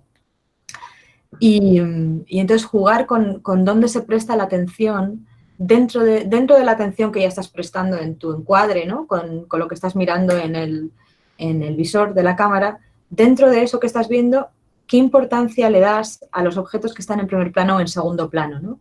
Esa relación entre los objetos y la profundidad de campo también me gusta y me interesa mucho siempre, ¿no?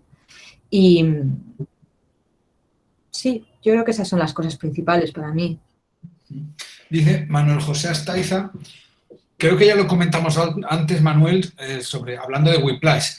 ¿Cómo es el proceso para vender un pequeño producto y hacerlo más grande? Entonces, eso lo hablamos, creo que lo comentamos antes, hablando de Whiplash, ¿no? Mm. Y ahora viene Magda, que quería comentarte algo. Magda, enciende el micrófono y entras. Hola, hola, hola Ruth, hola Carlos, hola a todos. Hola Magda. ¿Cómo estás? Oye, muchas gracias por tu visita, es muy interesante oírte.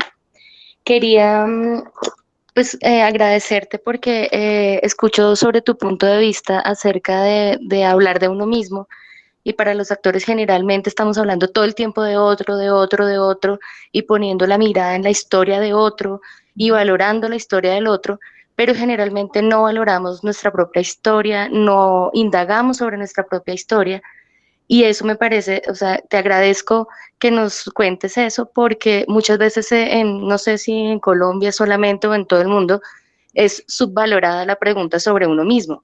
Es casi que se vuelve, es como si fuera un problema egocéntrico y no un problema de búsqueda y de reflexión personal. Y creo que tú planteas una cosa que me interesa mucho y es que hablas de una sociedad que no sea egoísta y sin embargo hablas de una mirada sobre uno mismo. Y eso me parece una mezcla increíble, o sea, me parece que nos aporta muchísimo porque, digamos, esa es una búsqueda que yo tengo, yo soy profesora del programa y les hago a los chicos como un énfasis en empezar a buscar en ellos mismos y luego sí como trasladarse a otro, pero eso en términos actorales a veces está subvalorado, entonces te agradezco mucho esa mirada y como esa oposición que es muy interesante, pero muy constructiva, porque no necesariamente el mirarme a mí mismo quiere decir que me vuelva egoísta, sino que ayuda a construir una sociedad diferente. Y eso me parece que en tu trabajo y de lo que has dicho como de la autorrepresentación o de la autoficción, es un campo que para nosotros también tiene mucho valor y que deberíamos explorarlo con mucho respeto y como con mucho conocimiento para nosotros.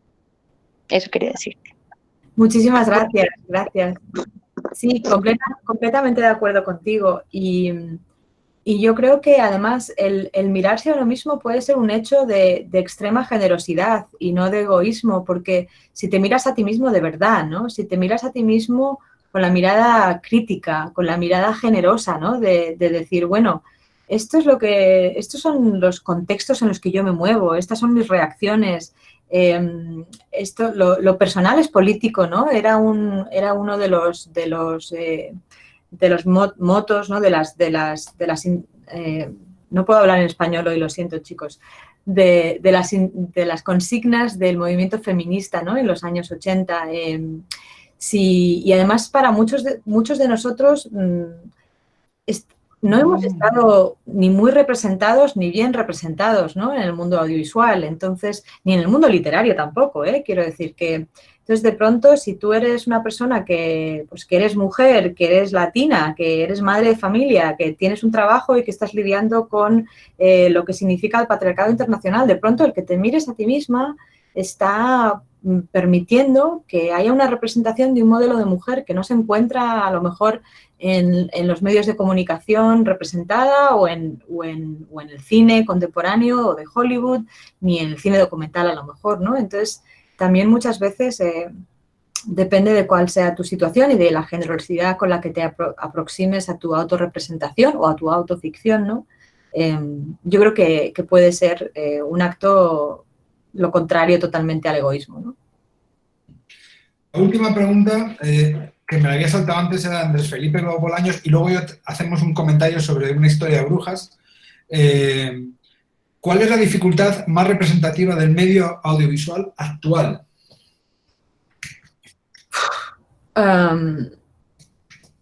Yo creo que es que hay una contradicción entre bueno, hay varias cosas. Primero, hay una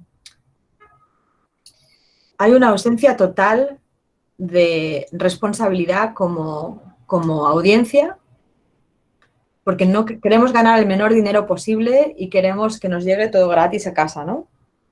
Entonces, no hay una relación, o sea, nadie nos ha explicado lo que cuesta hacer, no se nos ocurre decir, bueno, pues voy a montar un cine en el que vaya a pagar $5 todas las semanas para ir a ver una película hecha por estudiantes. no hay una relación entre, es que esto que está haciendo este grupo de artistas es algo en lo que yo quiero invertir, ya como persona independiente, ¿no? Luego también hay una falta de inversión por parte de los estados y de los gobiernos, ¿no? En la cultura.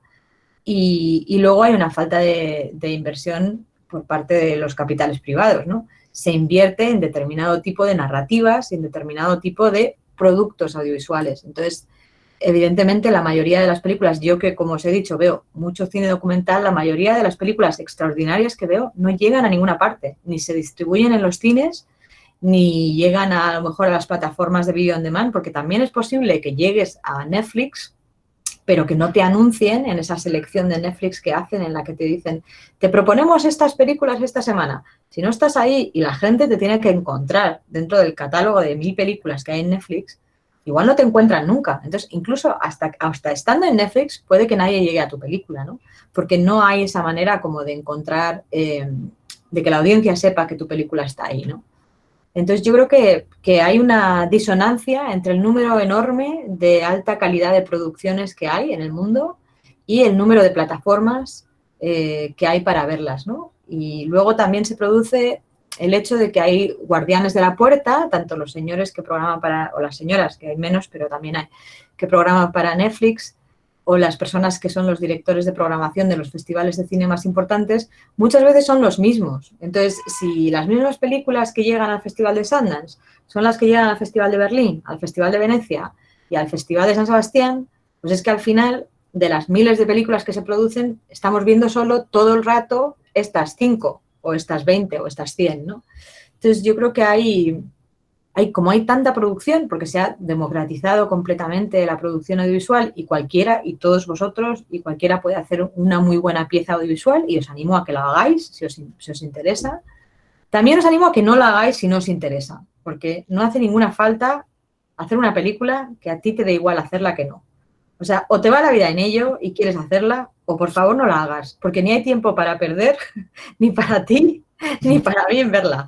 Entonces, eso también es importante, ¿no? O sea que, y si tú pones toda tu pasión y te va la vida en ello y la quieres hacer, también es tu responsabilidad encontrar a quienes enseñárselas, ¿no? Y organizar tú tus propios cineclubs, y hay mucha gente que son directores extraordinarios que han empezado, porque no les ponía nadie sus películas, haciendo ellos sus pequeños cineclubs y poniendo, bueno, voy a hacer esta semana proyección de películas que han sido influyentes en mi vida para hacer esta película. Y además voy a ponerlas en diálogo con estos otros cineastas que son amigos míos y que hacen este cine. Y eso ha producido, digamos, una serie de conversaciones y ha producido una serie de espectadores de ese cine que ha ido creciendo, creciendo, creciendo, y ahora esa gente son súper conocidos, ¿no? Y ganan los festivales de Oberhausen y de Berlín y de Sundance y todo. Vamos a ver, entraron ahora 2 preguntas cuando ya se había cumplido el minuto 90, como cuando la Leti perdió la Champions con el Madrid, ahí en el minuto 93. Y uno es un sí mágico, ¿no? Que dice Alejandro Gallo, que dice, si te llegaran con una propuesta con la que ganarías muchísimo dinero, pero va en contra de lo que te gusta o prefieres hacer, incluso en contra de tus principios, por ejemplo, hacer quedar bien a un político o algo por el estilo, ¿lo harías? No. Si ya hemos dicho que yo estoy hecha a perder, que no, esto... No. No Vale. lo haría. Hombre, otra cosa es, a ver, vamos a ver. Yo creo que todos tenemos un precio. Si me pilla en Nueva York, que no tengo seguro médico, con el coronavirus y mi familia muriéndose y no sé qué, te digo que sí ya. O sea, dame las circunstancias extremas y te diré si sí o si no. Pero si tengo cualquier otra alternativa, la respuesta es clara, que no. Vale.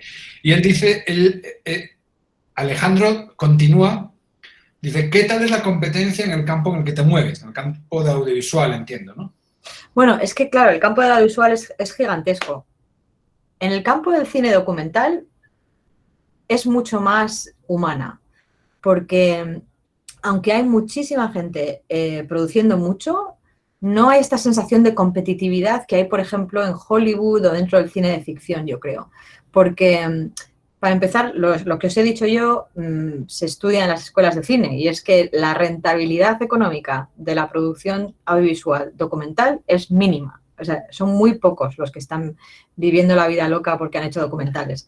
Entonces, Y normalmente estas personas tampoco lo han hecho por conseguir pasta, sino que lo han hecho porque tenían una injusticia que enseñar, porque querían cambiar unas leyes o porque estaban enamorados de un personaje que habían conocido y querían compartirlo con el mundo, ¿no? O sea, digamos que hay como una especie como de noble intencionalidad dentro de la gente que se dedica al documental, que no va tanto por el tema económico, sino más por el tema humano, ¿no? Y entonces eso hace que haya una relación. Yo, por ejemplo, cuando llegué a Nueva York no conocía a nadie, solamente conocía a un programador que se llama Tom Powers, que hacía una serie de proyecciones de cine. Es como un festival que era todos los martes en un cine a las 8 de la tarde. Entonces ibas ahí, había una proyección de una película, luego había un coloquio como si fuera un festival y luego todo el mundo que estaba en el coloquio, que quería, claro, se iban juntos a tomar unas cañas. Entonces yo, la misma semana que llegué a Nueva York, empecé a ir a esa serie, ¿no?, de documentales de cine. Y conocí, pues, desde a gente tan grande como Albert Maysles, ¿no?, los Maysles Brothers, que son como uno de los padres de la cinematografía americana, hasta gente que tenía, pues, películas extraordinarias, hasta gente que hoy son mis mejores amigos, ¿no? Y lo que ocurrió es que, pues, nos empezamos a compartir información, que si uno tenía una cámara me la prestaba, que si alguien sabía de dónde se podía hacer, pues, un workshop que estuviera bien de precio, que estuviera bien, pues te lo decía. Entonces, como que hay como una sensación como de camaradería y de hermandad y de compartir recursos, porque los recursos son tan pocos que los tenemos queremos ayudar a otra gente, ¿no? Entonces, yo creo que dentro del cine documental es una familia un poco especial dentro de lo que es el mundo audiovisual, ¿no? Las dos últimas, que dejé entrar una ahí en fuera de juego, dice de nuevo Javier, pero me parece interesante la pregunta, si no Javier no la haría, porque eres un pesado, pero me parece interesante. Pero di que está interesado. Sí, es un filmmaker en potencia. O ya lo es, Javier ya lo es. El gobierno de Estados Unidos, ¿qué auxilios o apoyos económicos está brindando al sector audiovisual en esta pandemia? Esa sí que me parece muy de ahora. Pues mira, el gobierno de Estados Unidos, nada. Los gobiernos locales, o sea, por ejemplo, el estado de Nueva York, o sea, ya sabes que Estados Unidos tiene un gobierno central, que es el gobierno federal, y luego tiene los gobiernos del estado de Nueva York y de la ciudad de Nueva York. Tanto dentro del estado de Nueva York como en la ciudad de Nueva York han salido ayudas para artistas y para artistas audiovisuales también. Entonces, ha habido, hay dos, bueno, primero que puedes intentar pedir el paro, pero como yo tengo lo que llaman aquí una green card, que tengo tarjeta de residente permanente, a mí no me conviene pedir el paro porque luego puede ser que no me la renueven si sigue Donald Trump en el gobierno. O puede ser que si luego quiero pedir la nacionalidad, ¿cómo? Asshole. Asshole. Luego puedo... A ver que digamos Donald Trump, todos tenemos que decir asshole. Exacto. Si el asshole sigue en el poder, pues igual luego digamos que es una presión muy fuerte la que tengo porque no me atrevo a pedir el paro porque luego me puede reflejar negativamente en el proceso de pedir la nacionalidad, ¿no? Tal y como están las cosas hoy en día. Y luego hay varias fundaciones privadas, porque en Estados Unidos casi todo lo cultural está más relacionado con la financiación privada y con las fundaciones, que las fundaciones suelen ser como un ala benéfica de empresas más grandes. Y entonces las fundaciones sí que han sacado bastantes listas de cosas que puedes pedir. Yo he pedido 2 y todavía no me han dado ninguna. Pero vamos, que si os interesa a alguien, porque tenéis aquí a alguien que la pueda pedir, me escribís y yo os mando los links. Vale. La última pregunta, ya no vamos más. También me gusta la pregunta, aunque Laura la metió ahí al último momento fuera de juego. Laura Alexandra Romero, ¿sientes que tienes alguna responsabilidad al ser una mujer directora en el mundo audiovisual? Responsabilidad. Hombre, solo faltaba. Si encima de lo que me ha costado tener un pequeño espacio dentro del mundo audiovisual, encima soy responsable de todas las personas detrás de mí, pues fíjate. No, pero sí, entiendo lo que me dices. Sí que la tengo. Y sabes, una de las cosas que hago, precisamente por tener esa responsabilidad, es tratar de ayudar a directoras jóvenes. Entonces, yo doy clases en una escuela que se llama Union Docs, que se llama el Center for Documentary Art, Union Docs, y doy clases en verano en varios laboratorios y bueno, y doy charlas en otros sitios y tal. Y siempre que algún alumno mío me ha pedido venir a contarme uno de sus trabajos o me ha pedido feedback en un proyecto o incluso me ha pedido que le explique cómo funciona una cámara o que se la preste, siempre lo he hecho. Y creo que esa es mi responsabilidad, ¿no? Mi responsabilidad es lo poco que sé o lo poco que sepa, compartirlo y sobre todo hacer de mentora de otras mujeres más jóvenes que les pueda interesar, ¿no? Entonces, para mí eso es fundamental.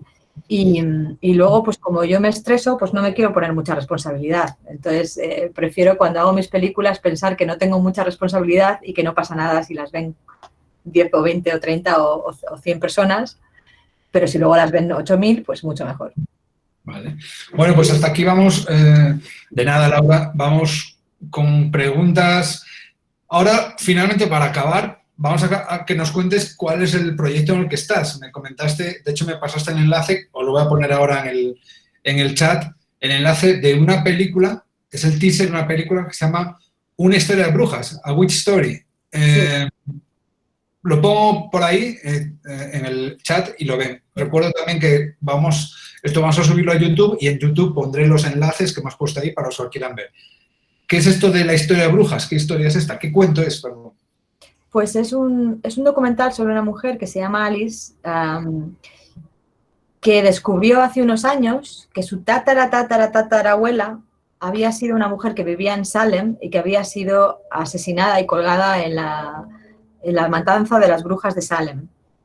Entonces, Alice lleva 10 años investigando la matanza de Salem y consiguiendo las transcripciones de los juicios que se hicieron en ese momento. Entonces, en las transcripciones de los juicios te das cuenta de que uno de los motivos por los cuales las acusaban de brujas era por ser asertivas, por haberse casado fuera del matrimonio, por haberse casado a lo mejor con una persona que no era del pueblo, con a lo mejor haber heredado unas tierras y no querer que los vecinos de al lado les quitaran las tierras, ¿sabes? Como poner una valla o quejarse si les robaban el ganado. O sea, mujeres que defendían su criterio y defendían sus posesiones y que, en cierto modo, eran mujeres con una libertad de actuación mayor, esas son las mujeres que eran luego el target de las acusaciones de brujería, o por parte de vecinos cabreados, o por parte de hombres que las querían violar y ellas no se dejaban, o por estas cosas, ¿no? Entonces, si trazas una línea, hay una historiadora, Apples, muy bien, Carlos Mario Mendigana, totalmente Apples. Hay una historiadora que se llama Silvia Federici, que es maravillosa, os la recomiendo a todos, que ella traza el origen del capitalismo en la caza de brujas europeas. Y entonces ella habla de cómo se expropiaron las tierras que eran posesión de las mujeres y se les quitó, digamos, la sabiduría que ellas tenían popular, la sabiduría de la botánica, de la farmacia, y entonces a ellas se las empezó a llamar curanderas o brujas, y entonces esto era en un momento en el que se empezaban a crear las ciencias, ¿no? Porque era la Ilustración. Y entonces de pronto, pues el patriarcado de la época decidía que una cosa era la farmacia, que se llamaba así y que estaba regulada por la Academia de la Farmacia, otra cosa era la medicina, y entonces que estos saberes populares de hierbas, ¿no? De herbolario que tenían las mujeres no eran ciencia, ¿no? Y entonces Silvia Federici traza esta historia y Silvia Federici ha empezado a hacer el año pasado un simposio mundial sobre la recuperación de la memoria histórica de todas aquellas personas, que también hubo hombres, asesinados por brujería. Y entonces digamos que con estos conceptos, con la historia de Silvia Federici, con la historia de Alice y con la historia de la conexión, que hay demasiado spoiler, tienes toda la razón, Javier, con la historia de la conexión entre lo que se denominaba brujería entonces y cómo, por ejemplo, en la campaña contra Hillary Clinton se utilizaban absolutamente los mismos conceptos que se utilizaban en el juicio de Salem, para decir que independientemente de que te parezca buena candidata o no, ¿no? A Hillary Clinton se le acusó de miles de cosas que no tenían que ver con nada más que con que era mujer y con que era una mujer que le sentaba mal a los hombres que ocupara ese espacio político, ¿no? Y todavía a día de hoy se sigue matando mujeres por todo el mundo acusadas de brujería. Entonces, es un poco trazar una historia política entre su historia del pasado y la historia presente, ¿no? Y lo hemos grabado, estoy trabajando en ello con una amiga que se llama Yolanda Pividal, que es una directora española fantástica también, y con Alice, que es la protagonista, ¿no? Y y con Belén, que es una chica que trabaja aquí en el People's Forum, que es una investigadora estupenda y una también socióloga extraordinaria. Entonces, entre las 4 hemos hecho como una piña estupenda y estamos grabando esta película. Y, bueno, estábamos tratando de conseguir financiación, pero justo ha pasado todo este tema del COVID y entonces está siendo una cosa imposible, ¿no? Porque ahora mismo está todo parado.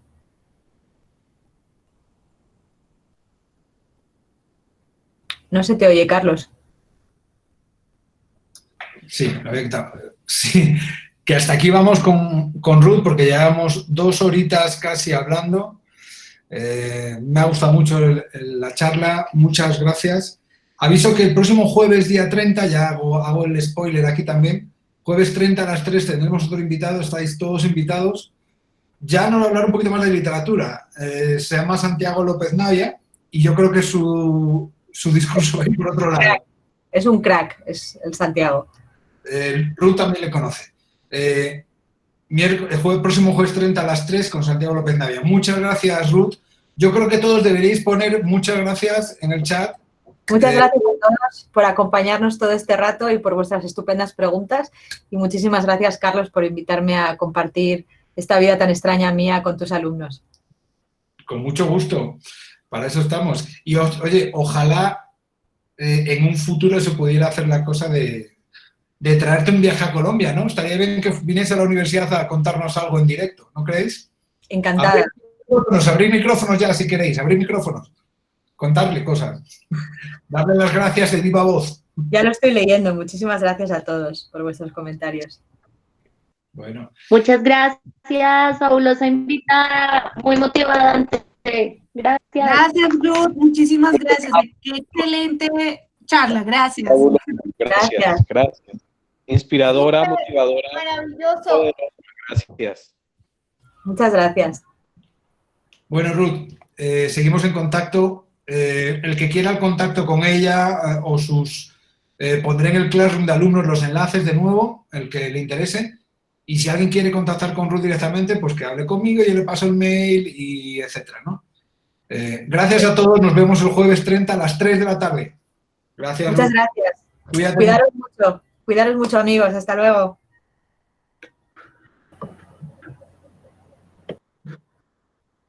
No sé cómo se hace.